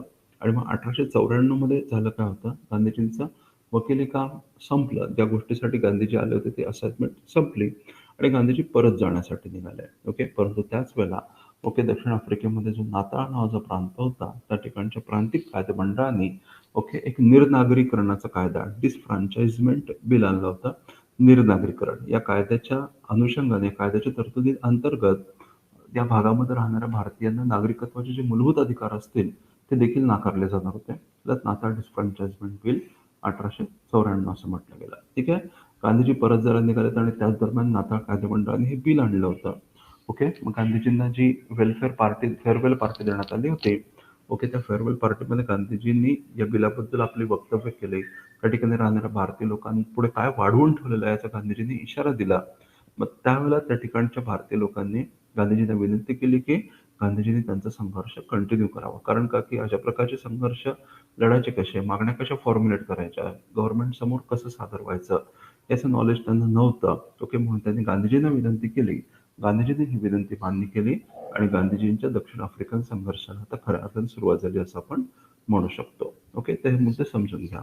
मग जसं मी तुम्हाला सांगितलं की गांधीजींचे दक्षिण आफ्रिकेमधले संघर्ष जे आहेत त्याचे 2 टप्प्यामध्ये आपल्याला विभागणी करता येतं. पहिला टप्पा जो आहे तो प्रथम चरण अवस्था, मवाळ अवस्था आणि दुसरा जो टप्पा आहे लक्षात घ्या त्याला आपण द्वितीय चरण अवस्था किंवा सत्याग्रह अवस्था असं म्हटलं जातं. ओके, लक्षात ठेवा या दोन्ही अवस्थांमध्ये मिळून गांधीजींनी एकूण 5 संघर्ष केले होते. लक्षात ठेवा, पहिला संघर्ष पहिल्या अवस्थेमधला जो संघर्ष होता तो 1894 मध्ये असणारा नाताळ डिसफ्रँचाइजमेंट बिलाविरुद्धचा संघर्ष होता. त्याच्यानंतर 1906 मध्ये लक्षात ठेवा 1906 मध्ये ट्रान्सवाल एशियाटिक रेस्ट्रिक्शन ऑर्डिनन्स विरुद्ध गांधीजींनी संघर्ष केला. त्याच्यानंतर 1907-08च्या दरम्यान हे संघर्ष चालू असतानाच 1907-08च्या दरम्यान ट्रान्सवाल इमिग्रेशन रिस्ट्रिक्शन ऍक्ट विरुद्ध गांधीजींनी संघर्ष केला आणि 1913 मध्ये दक्षिण आफ्रिकेच्या सुप्रीम कोर्टाच्या एका निर्णयाविरुद्ध गांधीजींनी संघर्षाला सुरुवात केली आणि त्याच वेळेला एक नवीन मुद्दा निर्माण झाला होता, पोल टॅक्सचा मुद्दा. त्याच्याविरुद्ध देखील गांधीजींनी संघर्ष केला होता. ठीक आहे, तर हे मुद्दे समजून घ्या. क्रोनॉलॉजिकल ऑर्डरमध्ये तुम्हाला कदाचित विचारलं जाऊ शकतं, योग्य क्रम ओळखा. ठीक आहे, अशा पद्धतीचा प्रश्न आला तर आपल्याला हे मॅनेज झालं पाहिजे, लक्षात घ्या. ओके, अशा पद्धतीने गांधीजींनी हे संघर्ष केले होते. तर मग आता मी तुम्हाला थोडक्यात सांगतो की हे संघर्ष नेमके काय होते. नाटाळ डिसफ्रँचाइजमेंट बिल जसं मी तुम्हाला सांगितलं की या काळामध्ये ओके नाताळ सरकारने, नाताळ प्रांतिक कायदेमंडळाने भारतीय लोकांना नागरिकत्वाचे अधिकार नाकारणारा कायदा केला होता. ठीक आहे, त्याचा मसुदा मांडला होता. म्हणून गांधीजींनी या बिलाविरुद्ध संघर्ष चालू केला. गांधीजींनी काय केलं, गांधीजींनी लक्षात ठेवा की लोकांचं मत संघटित करायचा प्रयत्न केला. अर्ज विनंत्या केल्या, त्याच्यामध्ये त्या अर्ज विनंत्यात भारतीय लोकांच्या सह्या स्वाक्षऱ्या घेऊन ओके जनमत तयार करायचा प्रयत्न केला आणि मग भारतीय लोकांची ही जी अर्जी आहे ती ब्रिटिश सरकारपर्यंत पोहोचवण्याचा प्रयत्न केला होता. ठीक आहे, हीच पहिली अवस्था आहे भारतामध्ये जागृती निर्माण करायची. ओके, आणि मग हा जो अन्यायी कायदा आहे तो रद्द व्हावा याकरता अर्ज विनंत्या करायच्या, सह्यांची मोहीम गांधीजींनी राबवली होती. ओके, मग संघटन प्रभावीपणे करता यावं याकरता गांधीजींनी नाता इंडियन काँग्रेस चालू केली होती. लक्षात ठेवा, नाता इंडियन काँग्रेस गांधीजींनी चालू केली होती. त्याचप्रमाणे गांधीजींनी वृत्तपत्र चालू केलं. वृत्तपत्राचं नाव आहे इंडियन ओपिनियन. हे दोन्ही मुद्दे महत्वाचे आहेत. ओके, या ठिकाणी तुम्हाला नक्की MCQ विचारले जाऊ शकतात. इंडियन ओपिनियनवर ऑलरेडी एक प्रिव्हियस इयर क्वेश्चन आलेला आहे मागच्या वर्षी, याच्या आधीच्या प्रश्नपत्रिकांमध्ये त्याच्यावर प्रश्न आलेले आहेत. लक्षात ठेवा इंडियन ओपिनियन. ओके, त्याच दरम्यान गांधीजींनी एक संघटना चालू केली होती, passive resistance. Okay, passive resistance association नावाची संघटना गांधीजींनी 1907च्या दरम्यान चालू केली होती, लक्षात घ्या. ओके, ही झाली मवाळ अवस्था. त्या काळामध्ये गांधीजींनी संघटनावर भर दिला होता आणि संवैधानिक मार्गाने अर्ज विनंत्यांच्या मार्गाने आपलं म्हणणं ब्रिटिशांपर्यंत पोहोचवण्याचा प्रयत्न या काळामध्ये गांधीजींनी केला होता, हे लक्षात ठेवा. या काळामध्ये गांधीजींची भूमिका काय होती, या काळामध्ये गांधीजींची भूमिका प्रतियोगी सहकारितेची भूमिका होती. म्हणजे काय, गांधीजींचं असं म्हणणं होतं की आपण म्हणजे भारतीय लोकांच्या हक्कांसाठी गांधीजी लढत जरी असले तरी आपण एक जबाबदार ब्रिटिश नागरिक या नात्याने वागलं पाहिजे आणि ज्या ज्या ठिकाणी एक साम्राज्यवादाचे काय म्हणून आपण त्याला प्रतिनिधी किंवा साम्राज्यवादाचे सदस्य, सब्जेक्ट, नागरिक म्हणून आपण राहायला पाहिजे आणि ज्या ज्या ठिकाणी ब्रिटिश साम्राज्यवादाला आव्हान निर्माण होत आहे त्या ठिकाणी आपण ब्रिटिश साम्राज्याच्या रक्षणासाठी प्रयत्न केले पाहिजेत. असं जर आपण केलं तर ब्रिटिशांचं आपल्याबद्दल असणारं मत बदलेल आणि आपल्या वागण्यांना ब्रिटिश शासन हळूहळू प्रतिसाद देईल, अशी गांधीजींची भूमिका होती, लक्षात घ्या. आणि मग ह्याच भूमिकेपोटी गांधीजींनी काय केलं होतं, तसं मी तुम्हाला सांगितलं, 2 रेफरन्स मी तुम्हाला दिले होते. तर झालं असं होतं, लक्षात घ्या, की गांधीजींच्या या वास्तव्यादरम्यान ब्रिटिश शासनाविरुद्ध 2 मोठे उठाव झाले होते. ठीक आहे, एक होता काय म्हणून आपण त्याला जुलू उठाव आणि दुसरं होतं बोर युद्ध. जुलू उठाव आणि बोर युद्ध या 2 मोठ्या घटना घडल्या होत्या. तर जुलू उठावाच्या दरम्यान काय झालं होतं की त्या ठिकाणी जुलू नावाची जी आदिवासी जमात होती त्यांनी ब्रिटिशांच्या वर्चस्वाला आव्हान दिलं होतं. ठीक आहे, आणि बोर युद्ध 1899 मध्ये घडून आलं होतं आणि जुलू उठाव 1906 मध्ये घडून आला होता.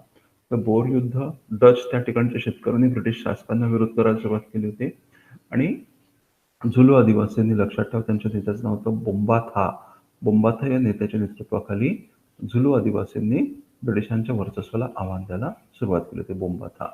तर मग झालं असं की आता गांधीजींची सहानुभूती जी होती लक्षात घ्या, या दोन्ही संघर्षाच्या दरम्यान गांधीची सहानुभूती बोर शेतकऱ्यांप्रती आणि झुलू आदिवासींप्रती होती. परंतु जसं मी तुम्हाला सांगितलं गांधीजी स्वतःला साम्राज्यवादाचे एक जबाबदार नागरिक मानत असत साम्राज्याचे आणि त्यामुळे गांधीजींनी ब्रिटिश सैन्याला मदत केली होती उठाव दडपण्याच्या प्रयत्नामध्ये. ब्रिटिश सैन्याला त्यांनी मदत केली होती. कशी मदत केली होती गांधीजींनी या दरम्यान लक्षात ठेवा. स्वयंसेवी मदत पथक ज्याला आपण ॲम्ब्युलन्स कॉर्प्स असं म्हणतो. ॲम्ब्युलन्स कॉर्प्स गांधीजींनी स्थापन केलं होतं. स्वयंसेवी मदत पथक म्हणजे युद्धभूमीवरील जखमी सैनिकांना हॉस्पिटलपर्यंत पोहोचवण्याचा प्रयत्न गांधीजींनी या पथकांमार्फत केला होता लक्षात ठेवा. म्हणजे गांधीजींचा प्रयत्न काय भारतीयांच्या मागण्या मांडायच्या आणि त्या भारतीयांच्या मागण्या मान्य व्हाव्यात याकरता मग ब्रिटिशांशी एक सहकार्याची भूमिका घ्यायची ही गांधीजींचा प्रयत्न होता. आणि लक्षात घ्या की त्याच्या दरम्यान गांधीजींनी अजून काही प्रयोग केले होते. उदाहरणार्थ गांधीजींनी एक ज्याला आपण कम्युन प्रिन्सिपल म्हणतो एक सहकार्याच्या तत्वावर राहण्यासाठी वास्तव्यासाठी गांधीजींनी एक वसाहत उभारली होती ज्याला फिनिक्स सेटलमेंट असं म्हटलं जातं. तर याच काळामध्ये गांधीजींनी लक्षात ठेवा फिनिक्स सेटलमेंटची उभारणी केली होती कम्युन प्रिन्सिपलवर राहण्यासाठी. फिनिक्स सेटलमेंट गांधीजींनी या काळामध्ये उभारले होते. लक्षात घ्या या काळामध्ये काय घडून आलं तर या काळामध्ये गांधीजींनी हा जो काही संघर्ष केला होता त्याला अल्प यश मिळालं. म्हणजे भारतीयांचं संघटन झालं. एक मत जनजागृती व्हायला मदत झाली होती. मत निर्माण व्हायला मदत झाली होती. मत संघटनाला मदत झाली हे सगळं बरोबर आहे. पण जर आपण या संघर्षाचा विचार केला डिसफ्रँचायझमेंट बिल संघर्षाचा विचार केला तर हे बिल काय रद्द झालं नाही. गांधीजींनी कलोनियल सेक्रेटरीकडे आपला सह्यांचा अर्ज पाठवला. कलोनियल सेक्रेटरी नाताळ प्रांतिक कायदेमंडळामध्ये ते बिल परत पाठवलं पण ते परत मोठ्या मेजॉरिटीने पास झालं आणि त्याच्यामुळे हा संघर्ष गांधींचा अपयशी ठरला असं लक्षात येतं. पण 1906 मध्ये एक नवीन मुद्दा निर्माण झाला होता. तो मुद्दा म्हणजे ट्रान्सवाल एशियाटिक रजिस्ट्रेशन ऑर्डिनन्स. याच्यामध्ये काय झालं लक्षात ठेवा. ट्रान्सवाल एशियाटिक रजिस्ट्रेशन ऑर्डिनन्स नावाचं बिल ट्रान्सवाल सरकारने पास केलं आणि मग गांधीजींच्या द्वितीय चरणाला म्हणजे सत्याग्रह अवस्थेला सुरुवात झाली होती. ते बिल नेमकं काय होतं लक्षात ठेवा. तर या बिलानुसार ट्रान्सवाल एशियाटिक रजिस्ट्रेशन ऑर्डिनन्स या बिलानुसार काय सांगितलं गेलं होतं तर या प्रांतामध्ये राहणारे लक्षात घ्या की या भागामध्ये राहणारे जे आशियाई वंशाचे लोक होते त्याच्यामध्ये प्रामुख्याने भारतीय लोकांचाच भरणा होता. तर लक्षात घ्या की या आशियाई वंशाच्या लोकांनी स्वतःला कंपल्सरीली ब्रिटिश अधिकाऱ्यांकडे रजिस्टर केलं पाहिजे. रजिस्टर केलं पाहिजे आणि रजिस्टर करून त्यांनी स्वतःची ओळख पटवेल अशा सगळ्या प्रकारचे डिटेल दिले पाहिजेत. फोटो असेल हाताचे ठसे असतील या सगळ्या गोष्टी त्यांनी द्यायच्या. त्याच्यानंतर त्यांना एक सर्टिफिकेट लायसन्स भेटेल आणि ते सर्टिफिकेट त्यांनी सतत स्वतःजवळ बाळगायचं. ते सर्टिफिकेट त्यांच्याकडे आहे की नाही हे बघण्यासाठी ब्रिटिश अधिकारी कधीही त्यांची झडती घेऊ शकतील. त्यांच्या घरामध्ये जाऊ शकतील झडती घेऊ शकतील आणि जर त्यांच्याकडे ते सर्टिफिकेट आढळलं नाही त्याच्यासाठी कोणतं समाधानकारक एक्सप्लेनेशन देखील नसेल तर मग अशा भारतीय व्यक्तींना लक्षात घ्या की दक्षिण आफ्रिकेबाहेर काढण्याचा अधिकार देखील या अधिकाऱ्यांना देण्यात आला होता. आणि अशा प्रकारची तरतूद फक्त भारतीयांसाठीच होती. याचाच अर्थ काय लक्षात येतो की अत्यंत अन्यायकारी अशा प्रकारचा हा कायदा होता वटहुकूम होता.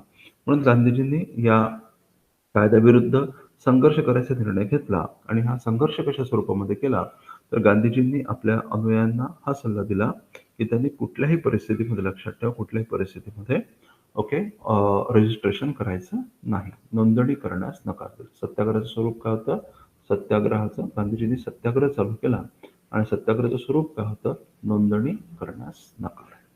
ठीक आहे नोंदणी करण्यास नकार देणं हे सत्याग्रहाचं स्वरूप होतं लक्षात ठेवा. नोंदणी करायला नकार दिला म्हणजे थोडक्यात आपल्याला काय लक्षात येतं गांधीजींनी असहकार या ठिकाणी करायचा प्रयत्न केला. तर असहकार कायदेभंग कारण सरकारचा आदेश पाळणं हे कायद्याचं पालन करण्यासारखं असतं. परंतु गांधीजींनी अशा प्रकारचा असहकार करून सरकारचा आदेश पाळायला नकार दिला होता हे आपल्याला लक्षात येतं. मग आता त्याच्यामुळे सरकारवर एक दबाव निर्माण झाला होता. शासनावर दबाव निर्माण झाला आणि म्हणून शासनाने माघार घ्यायचा प्रयत्न केला. दक्षिण आफ्रिकेचे जे प्रमुख होते जनरल स्मट्स यांनी गांधीजींची समझोता करायची तयारी दाखवली आणि त्यांच्यामध्ये एक अशा प्रकारचं ॲग्रीमेंट झालं की सरकार सक्ती करणार नाही, पण भारतीयांनी स्वतःहून रजिस्ट्रेशन करायचं. ओके, लक्षात घ्या. शासन सक्ती करणार नाही, पण भारतीयांनी स्वतःहून रजिस्ट्रेशन करायचं. गांधीजींनी हा उपाय मानला आणि गांधीजींनी स्वतः रजिस्ट्रेशन केलं होतं. त्यामागे गांधीजींची भूमिका काय होती? गांधीजींची भूमिका अशी होती, की आपल्या प्रतिस्पर्ध्याकडे आपण ज्याच्याविरुद्ध संघर्ष करतोय, ज्याच्याशी संघर्ष करतोय, तो आपला शत्रू नसून ओके, तो एक प्रकारे वाट चुकलेला आहे. अशा प्रकारे आपण त्याच्याकडे बघितलं पाहिजे आणि त्याच्यावर एक सकारात्मक दबाव निर्माण करून ओके, त्याने त्याच्या ज्या चुका झालेल्या आहेत त्या दुरुस्त कराव्या त्याच्यासाठी आपण प्रयत्न करायला पाहिजे. पण जर आपण त्याला शत्रू स्वरूपामध्ये बघितलं तर काय होईल? कधी त्याचा विजय होईल, कधी आपला विजय होईल आणि शत्रुत्वाची भावना कधीच संपणार नाही. ओके, दोघांपैकी एक कोणीतरी संपेपर्यंत शत्रुत्वाची भावना संपणार नाही आणि दोघांसाठी घातक आहे. म्हणून गांधीजींनी लक्षात ठेवा, एक पाऊल मागे घेण्याचं गांधीजींनी प्रिफर केलं होतं. या गांधीजींच्या या निर्णयाविरुद्ध, या पवित्र्याविरुद्ध गांधीजींवर टीका देखील झाली होती, परंतु गांधीजी आपल्या मतावर ठाम राहिले होते. हेच गांधीजींच्या सत्याग्रहाचा क्रक्स आहे, लक्षात ठेवा. गांधीजींच्या सत्याग्रहाचे अनेक पैलू आहेत आणि या पैलूंपैकी एक पैलू म्हणजे तडजोडीची तयारी, समझोत्याची तयारी. हा मुद्दा लक्षात ठेवा. हा सत्याग्रहाचा एक महत्त्वाचा भाग आहे, की समोरच्या व्यक्तीने तडजोड करायची तयारी दाखवली. गांधीजी ओके, सकारात्मकपणे प्रतिसाद देत असं आपल्याला हे वारंवार दिसून आलं. जसं की गांधी अरविंद करारामध्ये देखील गांधीजींची हीच भूमिका दिसून येते. इथे तेच झालं, की गांधीजींनी स्वतःची नोंदणी करून घेतली, पण नंतर जेव्हा जनरल स्मट्सने आपलं वचन नाही पाळलं, तेव्हा मग गांधीजींनी पुन्हा एकदा ओके, हे बंधन झुगारून दिलं आणि त्यांना मिळालेलं सर्टिफिकेट गांधीजींनी पूर्ण जाळून टाकलं होतं. त्यांच्या सहकाऱ्यांसह गांधीजींनी त्या सर्टिफिकेटची होळी केली होती, हे लक्षात घ्या. थोडक्यात गांधीजींनी उघडपणे विरोधाचा पवित्रा घेतला होता आणि या चळवळी दरम्यान लक्षात ठेवा गांधीजींना अटक झाली होती. ओके, या चळवळी दरम्यान गांधीजींना अटक झाली होती. गांधीजींना अटक झाली आणि मग जेव्हा गांधीजींना अटक झाली, लक्षात ठेवा, जेव्हा गांधीजींना अटक झाली तेव्हा लोकांमध्ये एक प्रकारे उत्साह निर्माण झाला होता. लोकांमध्ये लक्षात घ्या की प्रेरणा, उत्साहाचं वातावरण निर्माण झालं होतं.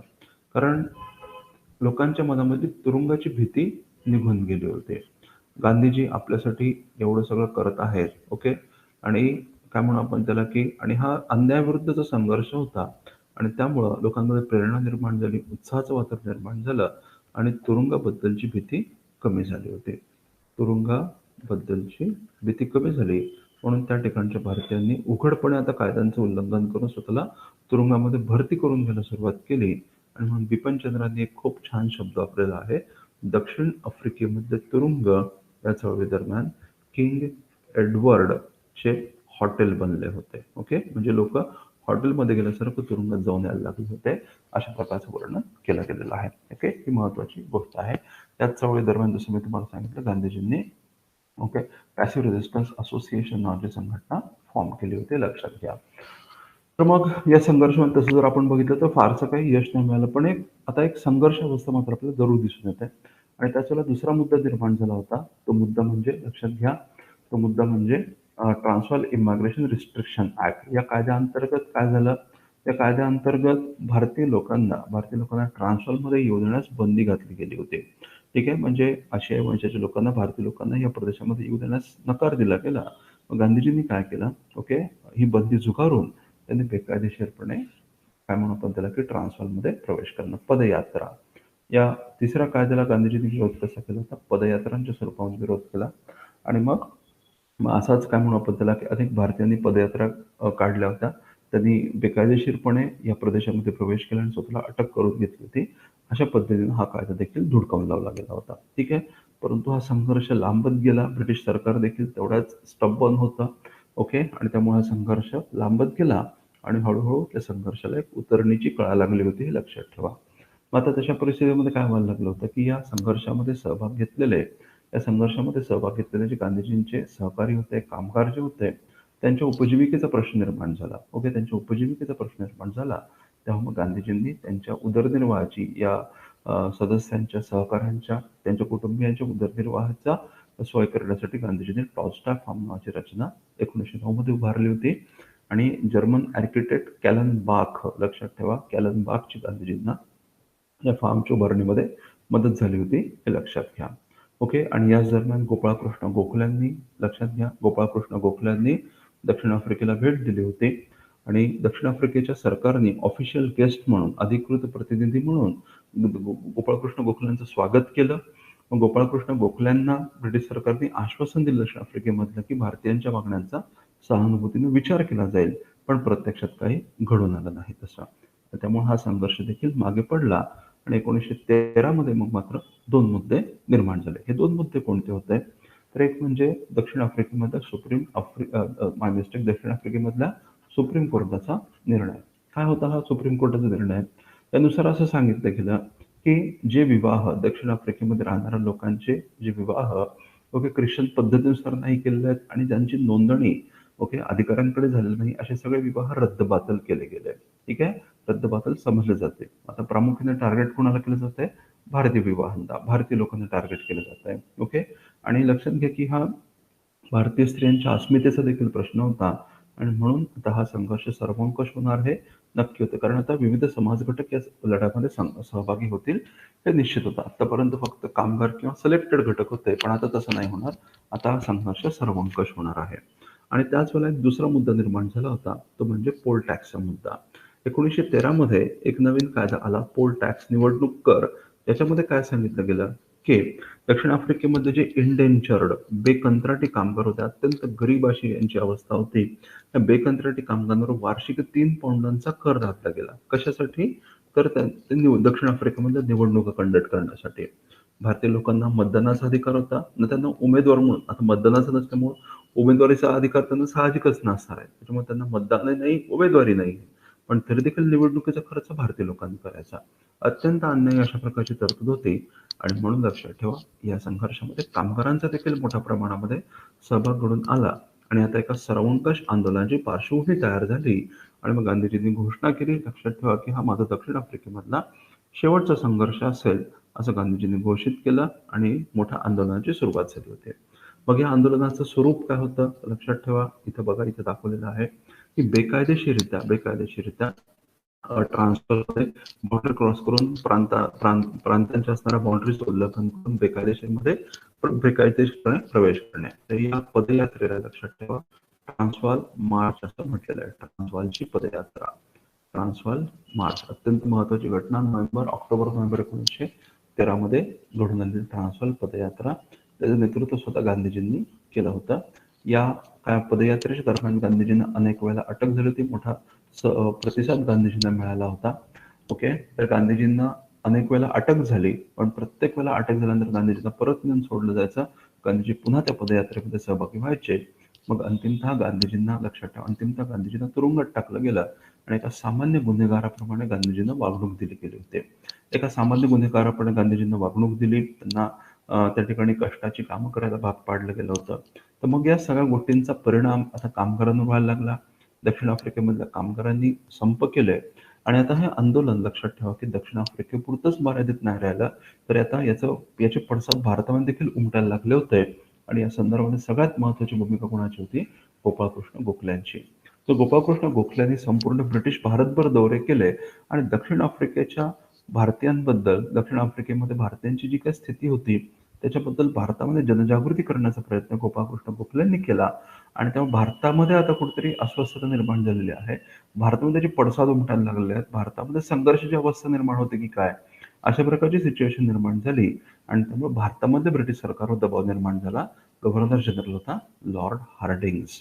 लॉर्ड हार्डिंग्सनी काय केलं? भारत सरकारने, व्हाईसरॉय लॉर्ड हार्डिंग्सने दक्षिण आफ्रिकन सरकारचा जाहीरपणे निषेध केला.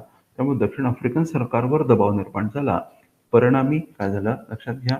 परिणामी लॉर्ड हार्डिंग्स, लक्षात घ्या, परिणामी लॉर्ड हार्डिंग्स, भारताचे व्हाईसरॉय लॉर्ड हार्डिंग्स, त्याच्यानंतर जनरल स्मट्स, दक्षिण आफ्रिकेचा प्रमुख general smuts, Mahatma Gandhi, okay, Mahatma Gandhi आणि सी.एफ. अँड्र्यूज. हे सी.एफ. अँड्र्यूज हे गांधीजींचे निकटवर्ती होते, लक्षात ठेवा. आणि गांधीजींना दीनबंधू अशी पदवी दिली होती, लक्षात ठेवा. सी.एफ. अँड्र्यूज दीनबंधू. तर हे चारही लोक एकत्र आले आणि मग त्यांच्या चर्चेतून तोडगा निघाला आणि दक्षिण आफ्रिकन सरकारने, जनरल स्मट्सने भारतीयांच्या मागण्यांचा सहानुभूतीने विचार करण्याचं आश्वासन दिलं, न्यायपूर्ण वागणूक देण्याचं आश्वासन दिलं आणि मग हळूहळू टप्प्यामध्ये भारतीयांना त्यांचे जे मूलभूत अधिकार होते ते मिळायला सुरुवात झाली होती. अशा पद्धतीने गांधीजींनी आपला दक्षिण आफ्रिकेमधला लढा जो आहे तो यशस्वी करून दाखवला. ओके, हे लक्षात घ्या. आता गांधीजीचा दक्षिण आफ्रिकेमधला लढा जो आहे तो आता संपुष्टात आला आणि गांधीजी भारताकडे यायला निघाले. ओके, पण लक्षात घ्या, गांधीजी लगेचच काय भारतामध्ये आले नव्हते. आता त्यावेळेला नुकतंच पहिलं महायुद्ध चालू झालेलं आहे, म्हणून गांधीजी इंग्लंडमध्ये गेले. ऑगस्ट 1914 मध्ये गांधीजींचं इंग्लंडमध्ये आगमन झालं आणि त्या ठिकाणी गांधीजींनी एक इनिशिएटिव्ह घेतला होता. इनिशिएटिव्ह काय? तर पहिल्या महायुद्धाच्या पार्श्वभूमीवर गांधीजींनी ॲम्ब्युलन्स कॉर्प, ओके, म्हणजे वैद्यकीय मदत पथक स्थापन करण्याचा प्रयत्न केला. ओके, युद्धभूमीवरच्या जखमी सैनिकांना इस्पितळापर्यंत पोहोचवण्यासाठी गांधीजींनी ॲम्ब्युलन्स कॉर्प स्थापन करायचा प्रयत्न केला. ओके, मग आता त्यामागे गांधीजींची भूमिका काय होती? तर त्यावेळेला आपल्याला माहिती आहे की पॅरलली काय चालू आहे, तर भारताला स्वातंत्र्य मिळवून देण्यासाठी गदर आंदोलन, एक हिंसक क्रांतिकारी आंदोलन होतं गदर आंदोलन. ओके, ते यावेळेला नुकतं भरामध्ये आलेलं आहे, त्याची उत्कर्षाची अवस्था होती. आणि दुसरीकडून एक दबाव निर्माण करण्यासाठी आपल्याला माहिती आहे होम रूल चळवळीची पायाभरणी आता रचली जात होती. ओके, 1914 टिळकांची सुटका, मग हळूहळू आंदोलनाचं वातावरण निर्माण झालं 15-16. मग अॅनी बेझंट टिळक यांच्या पुढाकाराने मग होम रूल चळवळीला सुरुवात झाली. म्हणजे प्रयत्न काय आहेत की पहिल्या महायुद्धामुळे निर्माण झालेल्या स्थितीचा फायदा घ्यायचा, ब्रिटिशांवर दबाव निर्माण करून ओके स्वराज्य मिळवण्याचा प्रयत्न करायचा, यासाठी प्रयत्न चालू आहेत. परंतु यावेळेला गांधीजींची भूमिका काय लक्षात ठेवा, गांधीची भूमिका काहीशी वेगळी होती. गांधीजी काय म्हणतात, I knew the difference of status between an Indian and Englishman. भारतीय आणि ब्रिटिश यांच्यामध्ये अंतर आहे याची मला पूर्णपणे जाणीव आहे.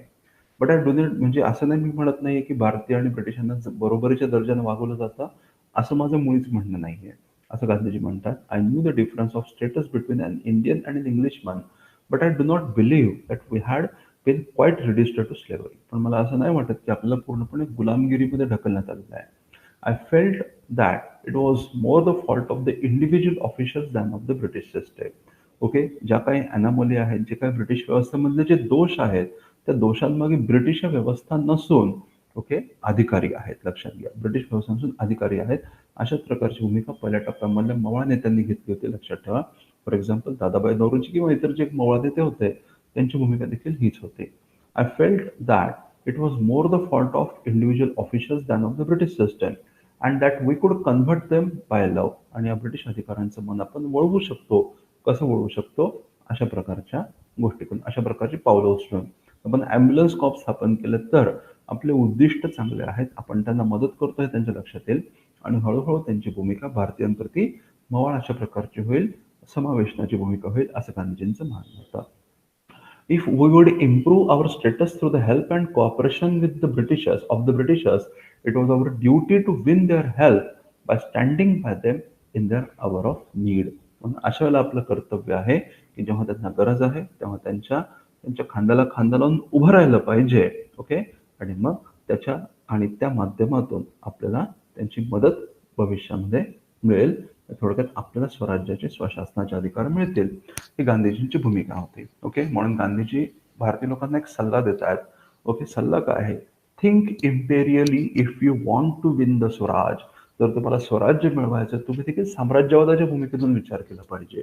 ही गांधीजींची भूमिका आहे, लक्षात घ्या. ओके, आणि मग याच भूमिकेपोटी गांधीजींनी वैद्यकीय मदत पथक स्थापन केलं होतं.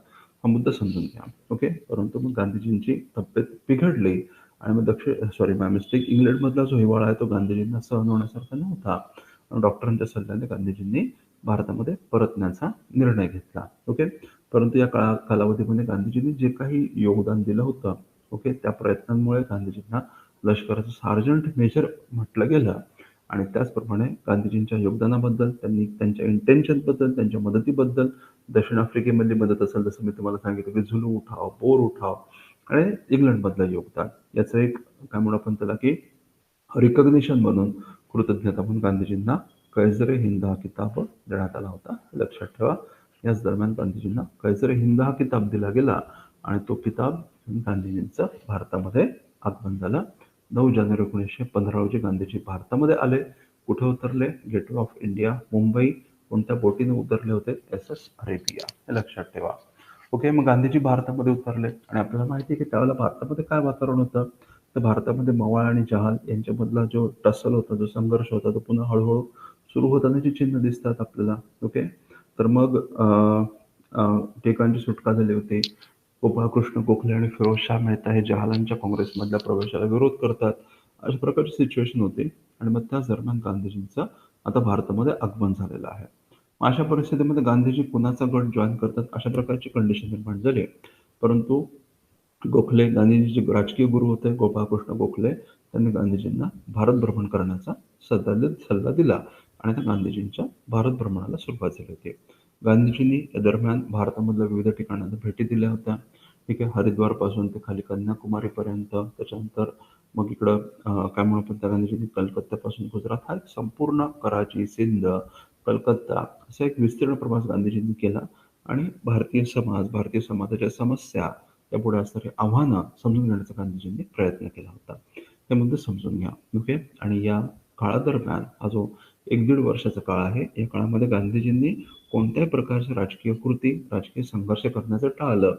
या काळामध्ये होम रूल चळवळ चालू होती आपल्याला माहिती आहे आणि होम रूल चळवळीमध्ये गांधीजींनी सहभाग घेतला नव्हता. ॲनिव्हिलेटनी गांधीजींना अपील केलं होतं, पण गांधीजींनी होम रूल चळवळीमध्ये भाग घ्यायला नकार दिला होता. हे लक्षात ठेवा. ओके. म्हणून या ठिकाणी मी असा मुद्दा दिला की या काळामध्ये गांधीजींनी राजकीय मुद्दे, राजकीय संघर्ष टाळले. अपवाद फक्त एक होता, तो म्हणजे कंत्राटी कामगार, ज्याला आपण bonded labour system, contractual labour system किंवा इंडेंचर्ड लेबर सिस्टीम असं म्हणतो, ती बंद व्हावी अथवा मी सत्याग्रह करेन असा इशारा गांधीजींनी दिला होता. त्यामुळे शासनाने पुढाकार घेऊन ही व्यवस्था बंद केली आणि म्हणून सत्याग्रहाची वेळ काय आली नव्हती. म्हणून हा मुद्दा लक्षात ठेवा. बॉन्डेड लेबर सिस्टीम विरुद्ध गांधीजींनी सत्याग्रहाचा इशारा दिला होता. ठीक आहे. आणि याच दरम्यान गांधीजींनी मे 1915 मध्ये कोचराब या ठिकाणी आश्रम स्थापन केला होता आणि हाच आश्रम कालांतराने साबरमती आश्रम म्हणून प्रसिद्ध झाला. हे लक्षात ठेवा. ओके. कोचराब येथील आश्रम साबरमती आश्रम प्रसिद्ध आहे. लक्षात ठेवा. ओके. साबरमती आश्रम.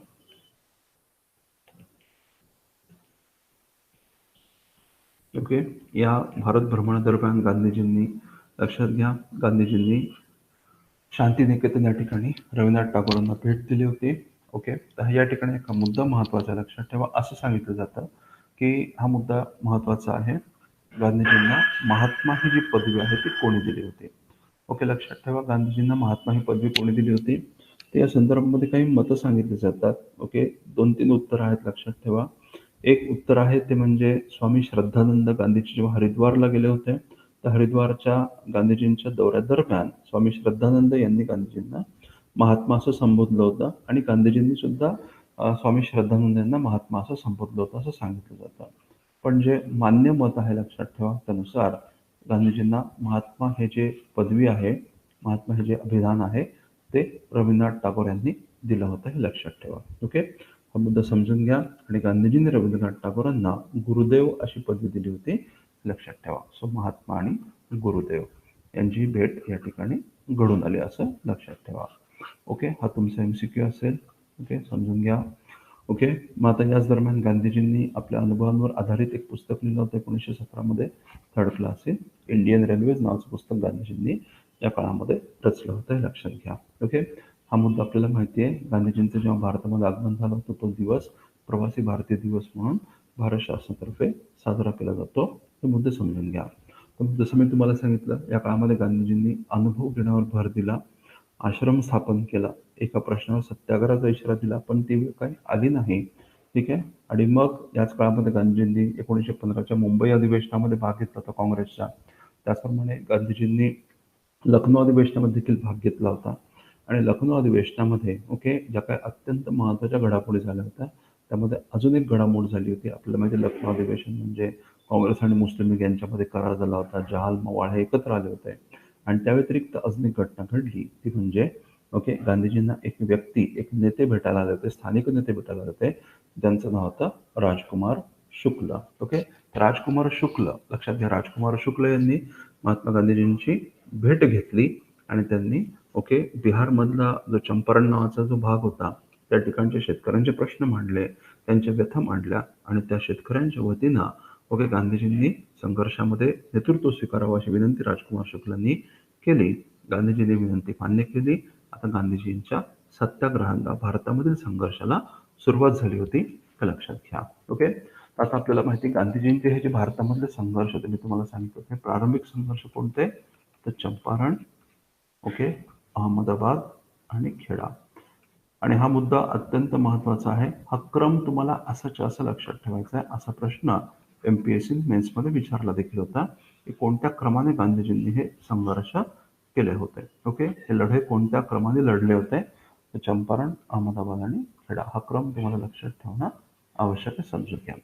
ओके, CAK, चंपारण, अहमदाबाद आणि खेडा. ओके, तर पहिला सत्याग्रह आहे चंपारण सत्याग्रह. काय होतं बॅकग्राऊंड चंपारण सत्याग्रहाचं, लक्षात घ्या.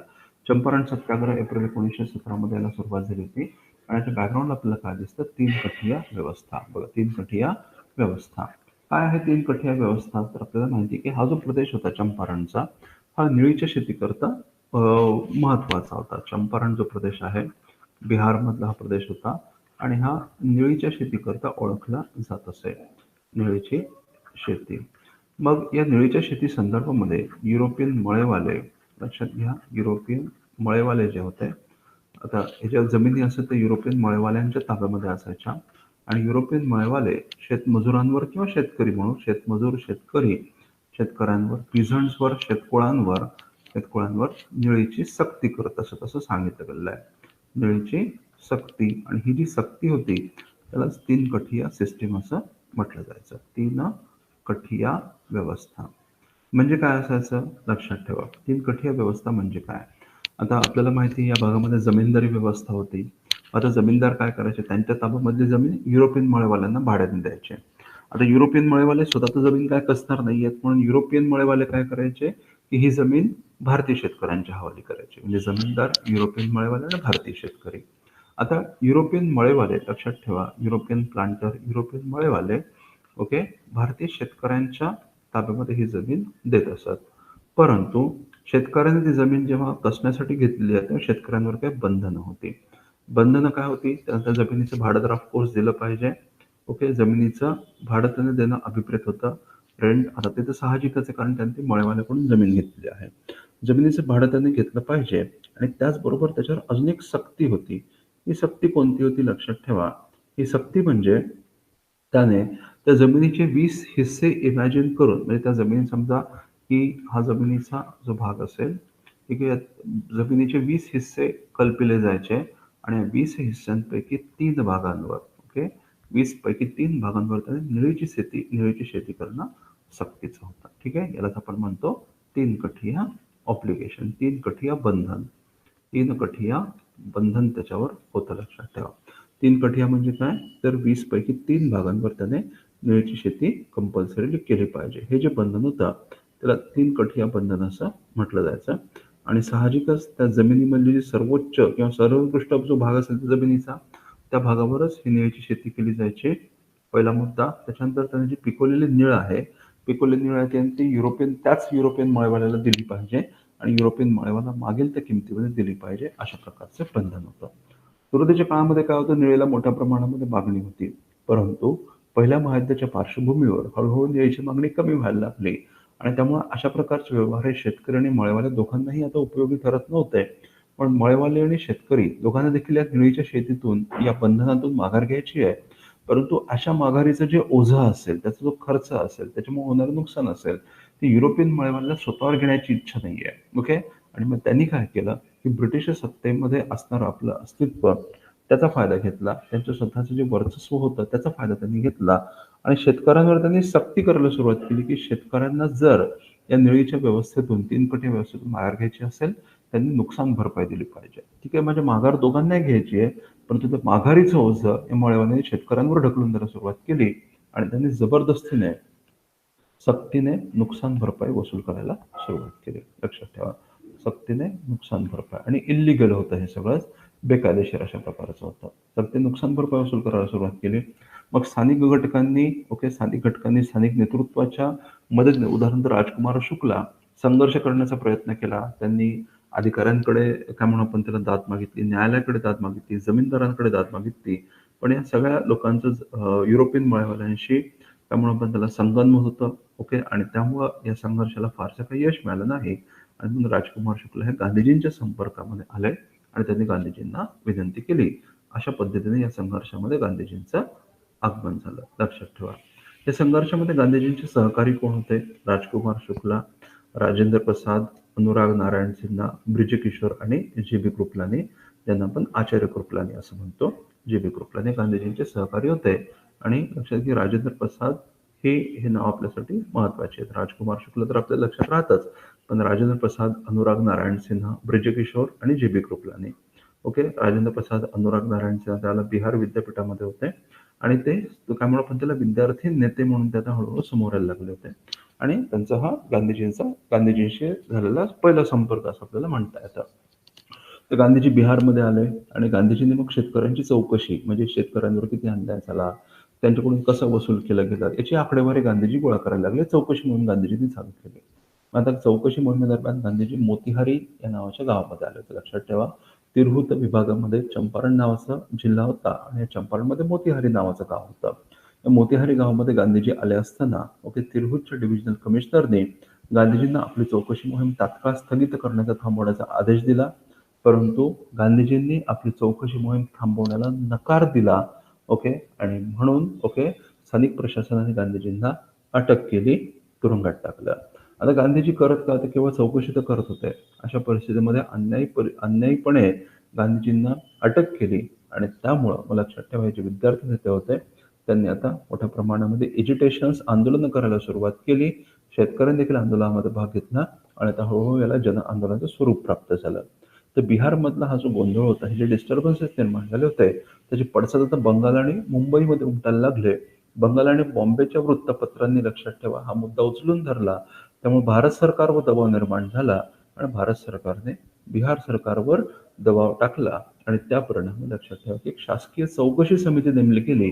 त्याच्या शासकीय चौकशी समितीमध्ये गांधीजींचा देखील समावेश केला गेला आणि गांधीजींचा जो अहवाल, गांधीजींचा जो रिपोर्ट होता, त्याची सत्यता, त्याची व्हॅलिडिटी या शासकीय चौकशी समितीनं मान्य केली आणि परिणामी निळीच्या शेतकऱ्यांना न्याय देण्याचा प्रयत्न केला गेला. कसा दिला गेला, की जेवढी नुकसान भरपाई मळेवाल्यांनी, लक्षात ठेवा, जेवढी नुकसान भरपाई मळेवाल्यांनी इल्लिगली वसूल केली होती, त्यापैकी 1/4 रक्कम सक्तीने वसूल केली. नुकसान भरपाईपैकी 1/4 रक्कम शेतकऱ्यांना परत दिली जाईल. मळेवाल्यांकडून शेतकऱ्यांना परत दिली जाईल असा आदेश, असा निर्णय घेतला गेला. परत दिली जाईल. ठीक आहे. अशा पद्धतीने गांधीजींनी चंपारणमधला संघर्ष काही प्रमाणात पण यशस्वी करून दाखवला आणि शेतकऱ्यांना न्याय मिळवून दिला. शेतकऱ्यांना नुकसान भरपाईची पूर्ण रक्कम जरी परत नाही मिळाली तरी किमान 1/4 रक्कम मिळाली होती. म्हणून गांधीजींनी या काय म्हणू आपण त्याला, की हे जे आउटकम आहे, हा जो परिणाम आहे, त्याला गांधीजींनी भारतीय शेतकऱ्यांचा, बिहारमधल्या शेतकऱ्यांचा नैतिक विजय असं संबोधलं होतं, हे लक्षात ठेवा. तर हा मुद्दा महत्वाचा आहे. लक्षात ठेवा, या ठिकाणी महत्वाचं काय आहे, गांधीजींनी शासकीय आदेश उल्लंघनाचं धैर्य गांधीजींनी या ठिकाणी दाखवलं होतं. हा मुद्दा समजून घ्या. शासनाचा आदेश म्हणजे एक प्रकारे कायदाच आहे, परंतु तो आदेश अन्यायी असल्यामुळं गांधीजींनी त्याचं उल्लंघन करण्याचं धारिष्ठ्य दाखवलं होतं आणि आपल्याला काय म्हणता येईल, हा गांधीजींचा भारतामधला सविनय कायदेभंग होता, हे लक्षात ठेवा. चंपारणी कशाचं उदाहरण आहे? पहिल्या सविनय कायदेभंगाच्या तत्वाचं उदाहरण आहे, लक्षात ठेवा. हे मुद्दे समजून घेतले पाहिजेत आपण. हा होता चंपारण सत्याग्रह. त्याच्यानंतर घडून आला तो होता अहमदाबाद सत्याग्रह. ठीक आहे. अहमदाबाद सत्याग्रह, हा मुद्दा महत्वाचा आहे. तर या सत्याग्रहाच्या दरम्यान काय झालं होतं, गांधीजींनी अनुसूया साराभाई आणि शंकरलाल बँकर यांच्या सहकार्याने अहमदाबाद टेक्सटाईल लेबर असोसिएशन नावाची संघटना स्थापन केली होती. हा मुद्दा अत्यंत महत्वाचा आहे. हा तुमचा MCQ असेल, लक्षात ठेवा. अहमदाबाद टेक्सटाईल लेबर असोसिएशनची स्थापना कोणी केली होती? गांधीजींनी केली होती. सहकारी कोण होते? अनुसूया बहन. अनुसूया साराभाई किंवा अनुसूया बहन आणि शंकरलाल बँकर, ही 2 नावं या ठिकाणी महत्वाची आहेत. तर मुद्दा काय होता? मुद्दा होता प्लेग बोनस. बेसिकली होतं काय, की या काळामध्ये लक्षात ठेवा की कापड उद्योगाला पहिलं महायुद्ध होतं. पहिल्या महायुद्धामुळे काय होतं, की युरोपमधले उद्योगधंदे हे प्रामुख्याने युद्ध सामग्रीच्या निर्मितीसाठी वापरले गेले. युरोपमधला जो उद्योग असतील ते युद्ध सामग्रीच्या निर्मितीसाठी होते. त्याच्यामुळं भारतामधला जो कापड उद्योग होता त्याला थोडीशी चालना मिळाली होती. ठीक आहे. आणि त्यामुळं कामगारांना, भारतामधल्या कापड उद्योगाला चालना मिळाली. कामगारांना मोठ्या प्रमाणामध्ये मागणी आली होती आणि त्यामुळे या काळामध्ये गिरणी मालकांमध्ये जास्तीत जास्त कामगार आपल्याकडे टिकवण्याची चढाओढ होती आणि परिणामी कामगार टिकवण्यासाठी गिरणी मालकांनी मोठ्या प्रमाणामध्ये बोनस दिले होते कामगारांना, लक्षात घ्या. ओके. मग झालं असं होतं की 1916 मध्ये या भागामध्ये प्लेगची साथ आली होती आणि प्लेग आपल्याला माहिती आहे संसर्गजन्य असल्यामुळं कामगारांचे काम सोडून जायला लागले.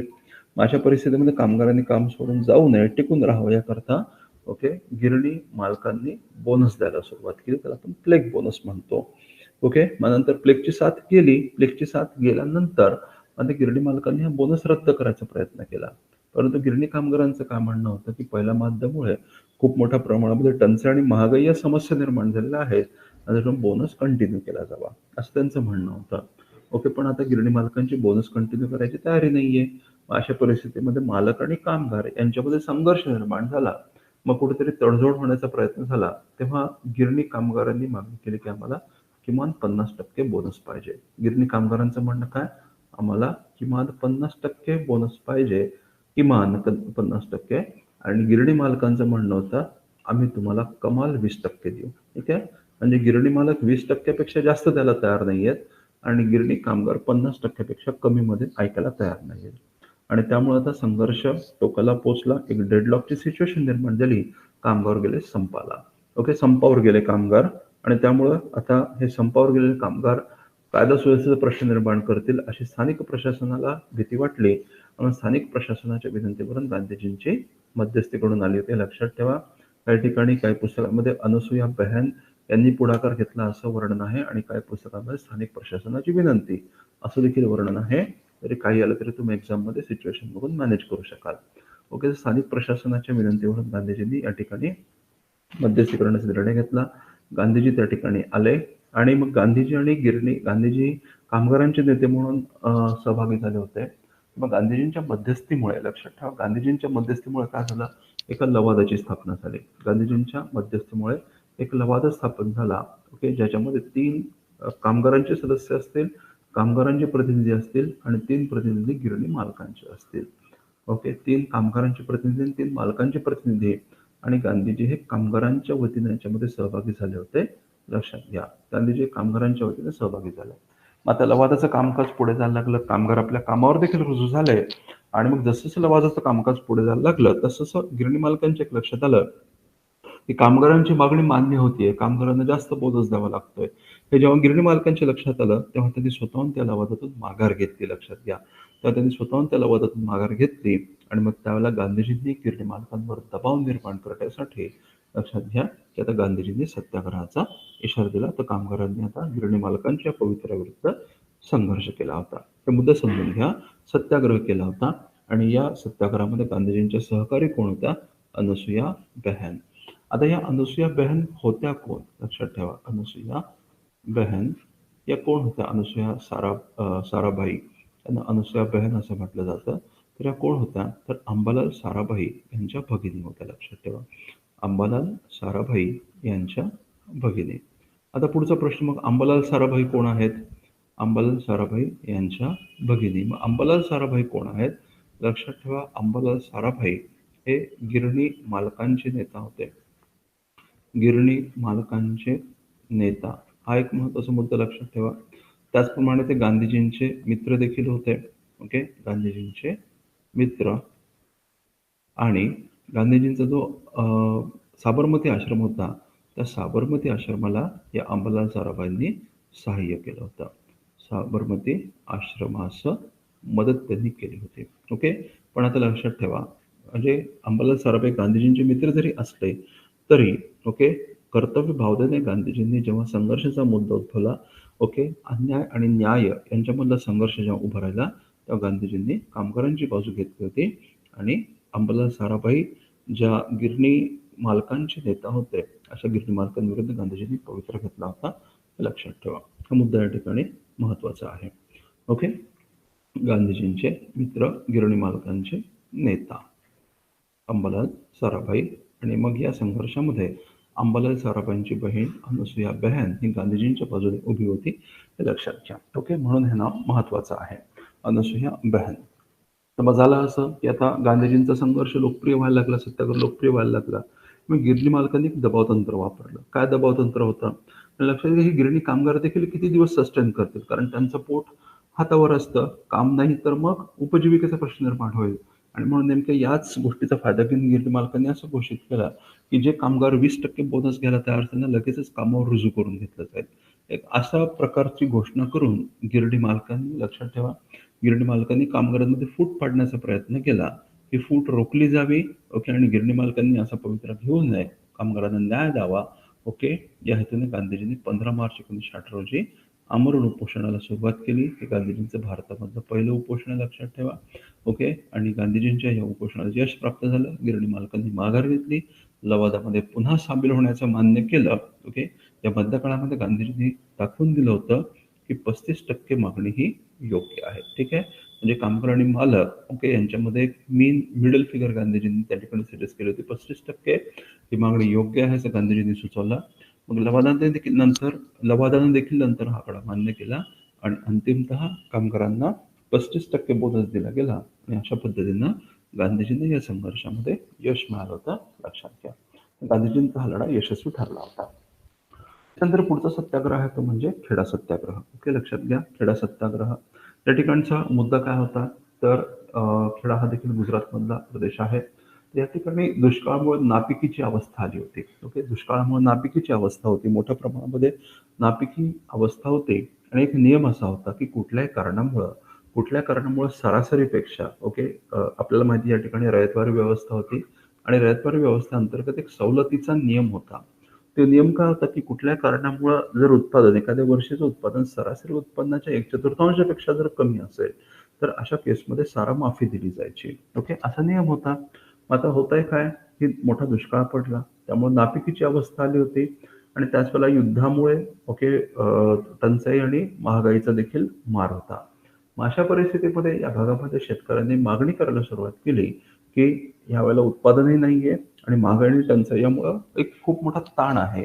आणि त्यामुळं, ओके, आमचा कर माफ केला जावा, करात सवलत दिली जावी, अशी मागणी या ठिकाणच्या स्थानिक शेतकऱ्यांनी करायला सुरुवात केली. पण ब्रिटिशांचं काय म्हणणं होतं की 25% उत्पन्न जास्त आहे आणि आम्ही अशाच कोणत्या प्रकारची सवलत देणार नाही, असं ब्रिटिश अधिकाऱ्यांचं म्हणणं, ओके. आणि म्हणून ठीक आहे, लक्षात ठेवा की मग संघर्षाला सुरुवात झाली. आणि डिसेंबर 1917 ते मार्च 1918 हा जो कालावधी आहे, लक्षात ठेवा, हा पहिला टप्पा आहे. आणि या पहिल्या टप्प्यामध्ये मवाळ मार्गांचा अवलंब केला गेला.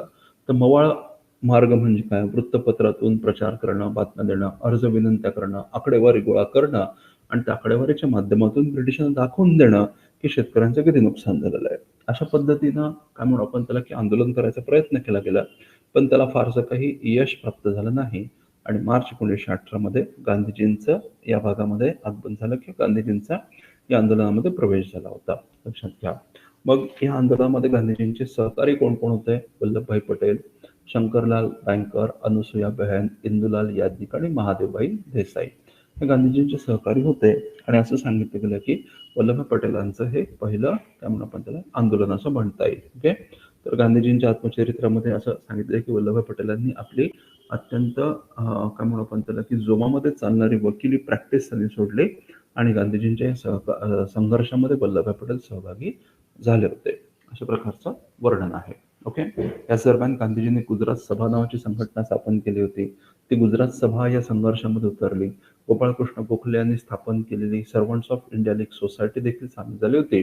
आणि बॉम्बे होम रूल लीगचे जे सदस्य होते, शंकरलाल बँकर, इंदुलाल याज्ञिक सारखे लोक, ते देखील या चळवळीमध्ये सहभागी झाले होते, ठीक आहे. या सगळ्यांच्या संघटित प्रयत्नांमुळे, ओके, एकीकडून आकडेवारी गोळा केली, लोकांमध्ये एक जनमत निर्माण केलं गेलं, ओके. आणि लोकांना एक सल्ला दिला गेला की त्यांनी कुठल्याही परिस्थितीमध्ये कर भरायला नकार द्यायचा, ठीक आहे. मग लक्षात ठेवा की एक मोठं आंदोलन सुरू झालं. आणि नडियाद, गुजरातमध्ये नाडियाद या ठिकाणी या चळवळीचं मुख्य केंद्र होतं. त्या नाडियादमध्ये एक भव्य सभा भरली, लक्षात ठेवा, खूप मोठी सभा भरली. आणि या सभेमध्ये सगळ्या शेतकऱ्यांनी प्रतिज्ञा घेतली की कुठल्याही परिस्थितीमध्ये आम्ही कर देण्यास मान्यता देणार नाही किंवा कर देण्यास आम्ही नकार देऊ. इव्हन श्रीमंत शेतकरी देखील, ओके, श्रीमंत शेतकरी देखील त्यांची कर देण्याची क्षमता होती, त्यांनी देखील कर द्यायला नकार दिला. थोडक्यात या ठिकाणी आपल्याला काय दिसतं, शेतकऱ्यांचं ऐक्य स्थापन झालं असं आपल्या लक्षात येतं. आता याच्यामध्ये धोका काय होता, शेतकऱ्यांनी कर द्यायला जर नकार दिला, तर मग शेतकऱ्यांची इतर संपत्ती, जमीन जप्त होईल, भांडी-कुंडी जप्त होईल, त्यांचं घर जप्त होईल, त्यांची गुरं जप्त होतील आणि त्या माध्यमातून सरकार कर गोळायचा प्रयत्न करेल. पण हा धोका पत्करून लक्षात ठेवा, शेतकऱ्यांनी कर देण्याची प्रतिज्ञा दिली होती. ओके. आणि हे कशाचं उदाहरण आहे? हे असहकाराच्या तत्वाचं उदाहरण आहे, लक्षात ठेवा. मनखेडा सत्याग्रह हे असहकाराच्या तत्वाचं उदाहरण मानलं गेलेलं आहे. ओके. मग ही चळवळ काही काळ चळवळीला जोर आला होता, जोमात चालली. परंतु एप्रिल 1918 नंतर मग मात्र चळवळ थंडावत गेली होती. मग चळवळ थंडावण्याची कारणं काय? तर पहिलं कारण म्हणजे काय होतं, सरकारची आत्यंतिक दडपशाही. सरकारची आत्यंतिक दडपशाही. जसं मी तुम्हाला सांगितलं, की जेव्हा शेतकरी कर द्यायला नकार देतील, तेव्हा शासन ओके जुलमाचे उपाय वापरेल, जसं की जमीन जप्त करणं, घरदारावर जप्ती आणणं, गुरंढोरं जप्त करणं आणि मग शेतकरी बेघर व्हायची जेव्हा वेळ होईल, तेव्हा शेतकरी साहजिकच मग दबावाखाली येऊन कर द्यायला होकार देईल. अशा प्रकारची कंडिशन म्हणून सरकारची दडपशाही हे एक कारण. दुसरं कारण काय? सरकारचा एक सिक्रेट ऑर्डर, गुप्त आदेश होता, ज्यामध्ये सरकारने अधिकाऱ्यांना सांगितलं होतं, की ज्या लोकांना कर देण्याची क्षमता आहे, जे लोक कर देऊ इच्छितात आणि शकतात, त्यांच्याकडूनच कर गोळा करा. ओके. अनावश्यक सक्ती करू नका. असा एक आदेश सरकारने दिला होता. म्हणजे सरकारवर देखील एक दबाव निर्माण झाला होता, असं आपल्याला लक्षात येतं. आणि त्यामुळं थोडीशी एक मवाळ अवस्था देखील आली होती. हे देखील सांगितलं गेलं. आणि तिसरं कारण म्हणजे ओके, नंतर मग लक्षात ठेवा, की नापिकीची अवस्था राहिली नाही. पुढचा हंगाम जो होता तो चांगला गेला होता आणि पुढचा हंगाम चांगला गेल्यामुळं शेतकऱ्यांना कर न देण्यासाठी कोणतंच कारण नव्हतं आणि मग शेतकऱ्यांनी कर भरायला होकार द्यायला सुरुवात केली होती. ओके. कर भरण्यास सुरुवात करून पुढचा हंगाम जो होता तो चांगला झाला होता आणि या सगळ्या गोष्टींमुळं आंदोलनामधली ताकद आंदोलनामधला जोर हा काहीसा कमी झाला होता. ओके. अशा पद्धतीनं मी काय म्हणालो होतो, की चंपारण, अहमदाबाद आणि खेडा याचे मिक्स्ड रिझल्ट्स आपल्याला दिसतात. संमिश्र अशा प्रकारची अवस्था आपल्याला लक्षात येते. ओके. हे होते गांधीजींचे 3 प्रारंभिक संघर्ष. आता गांधीजींचा पुढचा संघर्ष तो म्हणजे रोलटॅक संघर्ष, जो की गांधीजींचा भारतामधला पहिला अखिल भारतीय हरताळ म्हणा किंवा सत्याग्रह मानला गेलेला आहे. रोलटॅक सत्याग्रह. काय होता रोलटॅक सत्याग्रह? तर आपल्याला माहिती आहे, की 1918 मध्ये ओके ब्रिटिश सरकारने एक अत्यंत जुलमी असा कायदा आणला होता, ज्याला आपण रॉलट ॲक्ट असं म्हणतो. Rowlatt act. ठीक आहे. तर काय होता हा कायदा? तर 1915 मध्ये ओके सरकारने defence of India ordinance okay defence of India वटहुकूम सरकारने आणला होता आणि त्या वटहुकुमाअंतर्गत केवळ संशयावरून कोणालाही स्थानबद्ध करण्याचा ओके प्रिव्हेंटिव्ह डिटेन्शन आपण त्याला ज्याला म्हणतो. ठीक आहे. अशा प्रकारचा अधिकार सरकारला शासकीय अधिकाऱ्यांना देण्यात आला होता. ओके. आणि त्या कायद्याचा अवलंब करून ब्रिटिश सरकारने त्यांना होणारा संभाव्य विरोध रोखण्याचा प्रयत्न केला होता. परंतु हा जो कायदा होता defence of India ordinance okay या कायद्याची मुदत व्हॅलिडिटी युद्ध संपल्यानंतर 6 महिन्यांपर्यंतच होती. आणि आपल्याला माहिती आहे, की 1918 मध्ये पहिलं महायुद्ध संपुष्टात यायला लागलं होतं. नोव्हेंबर 1918 मध्ये संपलं होतं. मग आता जेव्हा पहिलं महायुद्ध समाप्तीच्या दिशेने चाललं, तेव्हा ब्रिटिश अधिकाऱ्यांना ही चिंता लागली, की पहिलं महायुद्ध संपल्यानंतर हा कायदा देखील संपुष्टात येईल. पण त्यांना हा कायदा अत्यंत महत्त्वाचा वाटत होता. का? तर ब्रिटिश साम्राज्याला आणि अधिकाऱ्यांना होणारा सगळ्या प्रकारचा विरोध दडपण्यासाठी त्यांना कायदा उपयुक्त वाटतोय. आणि म्हणून ओके या कायद्याच्या तरतुदी कंटिन्यू करण्यासाठी ब्रिटिश शासनाने एक पाऊल उचललं, ते म्हणजे जस्टिस सिडने रॉलट यांच्या अध्यक्षतेखाली एक समिती नेमली. ओके. आणि त्या समितीच्या अहवालाच्या आधारावर लक्षात ठेवा, समितीच्या अहवालाच्या आधारावर 2 बिल तयार केले गेले आणि 2 बिल भारतीयांच्या विरोधाला, भारतीय सदस्यांच्या केंद्रीय कायदेमंडळातील भारतीय सदस्यांच्या विरोधाला न जुमानता हे 2 बिल पास केले गेले. ओके. या 2 बिलांनाच कंबाईन रॉलट ॲक्ट असं म्हटलं जातं. किती लक्षात ठेवा, रॉलट ॲक्ट. आणि या रॉलट ॲक्टचं काय म्हणण्याबद्दल ऑफिशियल टायटल काय होता? तर anarchical and revolutionary crimes act. हे लक्षात ठेवा. Anarchical and revolutionary crimes act म्हणजे हेतू काय आहे, की गोंधळ अराजक माजवणारे आणि क्रांतिकारी कारवाया करणारे जे गुन्हेगार घटक असतील त्यांना रोखण्यासाठीचा कायदा म्हणजे रॉलट ॲक्ट होता. Anarchical and revolutionary crimes act असं याचं वर्णन केलं जातं. याच्या तरतुदी आपल्याला माहिती आहेत. ठीक आहे. की केवळ संशयावरून ओके कुठल्याही प्रकारचं समन न बजावता, वॉरंट न देता अटक करण्याची तरतूद होती.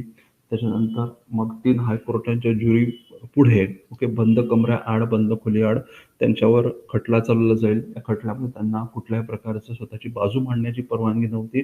तर तशी देखील तरतूद नव्हती. आणि मग जो काही निर्णय दिला त्या निर्णयाविरुद्ध अपील करण्याची देखील सोय याच्यामध्ये नव्हती. आणि याच्यामध्ये काय सांगितलं गेलं, कुठलेही शासन विरोधी कागदपत्र बाळगणं हा देखील गुन्हा मानला गेला. आणि हा गुन्हा आहे की नाही हे कोण ठरवणार? तर शासकीय अधिकारी ठरवणार.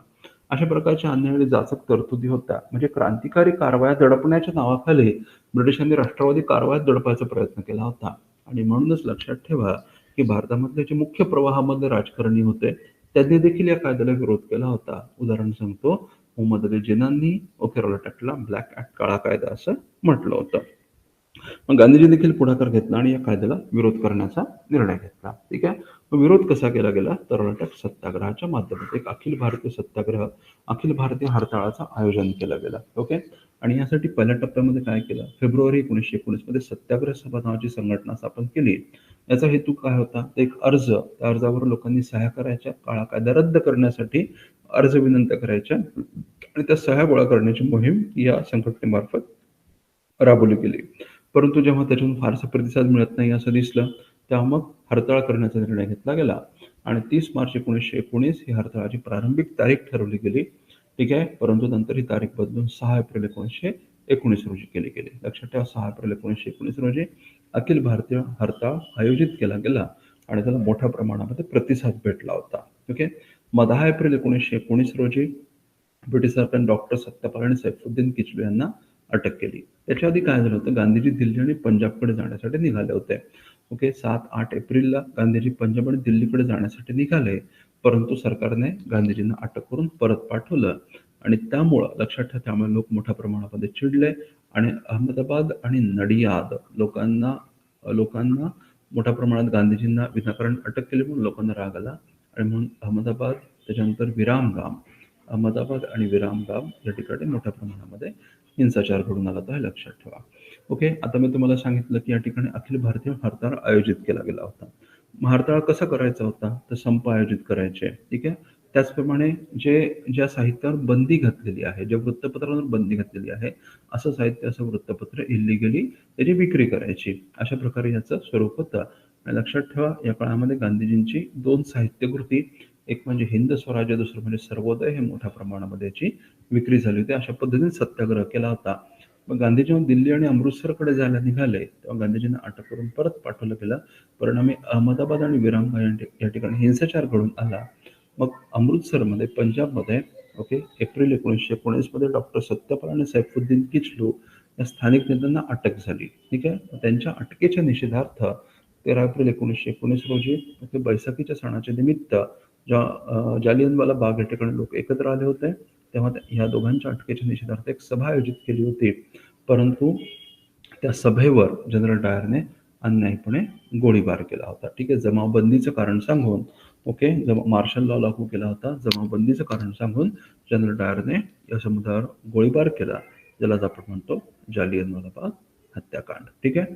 आता जेव्हा जालियनवाला बाग हत्याकांड घडून आलं, तेव्हा 18 एप्रिल 1919 रोजी चळवळ स्थगित झाली होती. आता चळवळ स्थगित होण्याचं कारण काय होतं? लक्षात ठेवा.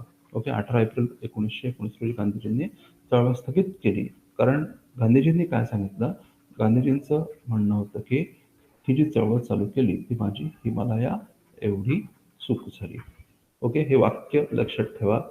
रॉलेट ॲक्ट सत्याग्रह चालू केला किंवा सुरू केला ही माझी हिमालया एवढी चूक झाली, असं गांधीजींनी म्हणालेलं आहे. का म्हणाले गांधीजी असं? कारण गांधीजींचं असं म्हणणं होतं की सत्याग्रहासारखं अत्यंत प्रभावी असं शस्त्र मी लोकांच्या हाती दिलं, अत्यंत धारदार असं शस्त्र लोकांच्या हाती दिलं, पण ते शस्त्र वापरण्याची लोकांची काय म्हणू आपण त्याला, तयारी झालेली आहे की नाही, प्रशिक्षण झालेलं की नाही, याचा मी विचार केला नाही. म्हणजे सत्याग्रह करायला सांगितला, पण सत्याग्रह नेमका कसा करायचा, कोणते नियम पाळायचे, काय केलं पाहिजे, हे काय लोकांना नाही सांगितलं गेलं. आणि त्याच्यामुळं काय झालं की केवळ विरोध करणं अशा लोकांचा समज झाला आणि म्हणून मोठ्या प्रमाणामध्ये हिंसाचार घडून आला होता. ओके. आणि गांधीजी कोणत्याही प्रकारच्या हिंसाचाराच्या विरोधामध्ये होते, लक्षात ठेवा. आणि म्हणून गांधीजी काय म्हणतात? लक्षात ठेवा की ही चळवळ मी सुरू केली, ही माझी हिमालय एवढी चूक झाली. मग गांधीजींनी चूक दुरुस्त करायचा प्रयत्न केला, म्हणजेच चळवळ स्थगित केली. ओके. आता हा अत्यंत भयावह असा हिंसाचार घडून आला होता. लक्षात ठेवा की शासकीय आकडा जो आहे तो 379 लोकांच्या मृतांचा आहे. परंतु प्रत्यक्षामध्ये 1200 ते 1500 लोकं मृत्युमुखी पडले होते या जालियनवाला बाग हत्याकांडामुळे. आणि त्यामुळे देशभरामध्ये एक असंतोषाचं वातावरण निर्माण झालं होतं आणि देशभरातून या प्रसंगाची चौकशी करून दोषी लोकांना, उदाहरणार्थ जनरल डायर याला शिक्षा देण्याची, शासन करण्याची मागणी व्हायला लागली होती. ठीक आहे. आणि जेव्हा या मागणीमुळे दबाव, आपल्याला माहिती आहे की रवींद्रनाथ टागोरांनी सर या पदवीचा त्यांनी त्याग केला होता या जालियनवाला बाग हत्याकांडाचा निषेध म्हणून. तर या सगळ्या गोष्टींमुळे गांधीजींनी देखील त्यांचा कैसर हिंद किताब परत दिला होता. या सगळ्या गोष्टींचा एक दबाव ब्रिटिश शासनावर निर्माण झाला आणि त्यांनी हंटर यांच्या अध्यक्षतेखाली डिसऑर्डर्स इन्क्वायरी कमिटी स्थापन केली. त्याचप्रमाणे ब्रिटिश पार्लमेंटने देखील जनरल डायरची इन्क्वायरी चालवली होती. ओके. परंतु लक्षात ठेवा, या समितीचे जे अहवाल होते ते असमाधानकारक होते. जनरल डायरने आपल्या कृत्याचं पूर्णपणे समर्थन केलं. साम्राज्याच्या रक्षणासाठी जे आवश्यक आहे ते मी केलं असं त्याचं म्हणणं होतं. ओके. आणि हंटर समितीने देखील मग त्याच्याविरुद्ध फारशा काही उपाययोजना सुचवल्या नव्हत्या. ओके. जनरल डायर हा रिटायर व्हावं अशी सूचना दिली गेली, पण त्याच्यावर कुठल्या प्रकारची इतर कारवाई नव्हती केली. आणि त्यामुळे हा रिपोर्ट जो होता गांधीजींकरता, काँग्रेसकरता असमाधानकारक होता. म्हणून गांधीजींनी या रिपोर्टला व्हाईट वॉश, लिपापोती असं म्हटलं. त्याच दरम्यान काँग्रेसने स्वतःची एक समिती नेमली होती या घटनेची चौकशी करण्याकरता. ठीक आहे. आणि मग लक्षात घ्या की मदन मोहन मालवीय, मोतीलाल नेहरू, गांधीजी, सी.आर. दास, अब्बास तय्यबजी या समितीशी संबंधित होते. ओके. हा मुद्दा महत्वाचा आहे. काँग्रेसने स्वतःची एक समिती नेमली होती आणि मग मार्च 1920 मध्ये या काँग्रेस नियुक्त समितीचा अहवाल आला आणि त्या समितीच्या अहवालावर चर्चा करण्यासाठी कलकत्ता या ठिकाणी, लक्षात ठेवा, कलकत्ता या ठिकाणी लाला लजपत राय यांच्या अध्यक्षतेखाली एक विशेष अधिवेशन भरवण्यात आलं होतं. हे लक्षात घ्या. ओके. कलकत्ता या ठिकाणी लाला लजपत राय यांच्या अध्यक्षतेखाली विशेष अधिवेशन भरवलं गेलं आणि या विशेष अधिवेशनामध्ये, कलकत्ता विशेष अधिवेशनामध्ये गांधीजींनी काँग्रेसपुढे असहकाराचा प्रस्ताव ठेवला. हा असहकाराचा प्रस्ताव ओके काँग्रेसने मान्य केला, या विशेष अधिवेशनामध्ये मान्य केला आणि अशा पद्धतीनं असहकार आंदोलनाला सुरुवात झाली होती. आता गांधीजींचे भारतामधले, ज्याला आपण अखिल भारतीय गांधीवादी चळवळ असं आपण म्हणूया, गांधीजींच्या मार्गाने चालली गेलेली खऱ्या अर्थाने अखिल भारतीय जन आंदोलन म्हणजे असहकार चळवळ, ओके, या चळवळीला आता प्रारंभ झाला होता असं आपल्याला लक्षात येतं. ओके. तर मित्रांनो, हा होता गांधी युगाचा पहिला टप्पा, गांधीजींचे पहिले संघर्ष. आता याच्यानंतर महत्त्वाचे टॉपिक्स आहेत ते म्हणजे असहकार चळवळ, सविनय कायदेभंग आणि छोडो भारत आंदोलन आणि त्यामधील मधल्या महत्त्वाच्या अवस्था, स्वराज्य पक्ष असेल, काँग्रेस शासन, दुसरं महायुद्ध आणि राष्ट्रीय चळवळ, या सगळ्या महत्त्वाच्या घटकांची चर्चा आपण उद्याच्या सेशनमध्ये करूया. ओके. आता तुमचं लगेचच दुसरं सेशन आहे, त्यामुळे आपण आता थांबणार आहोत. ओके. धन्यवाद. उद्या सकाळी पुन्हा एकदा भेटूया. Thank you very much.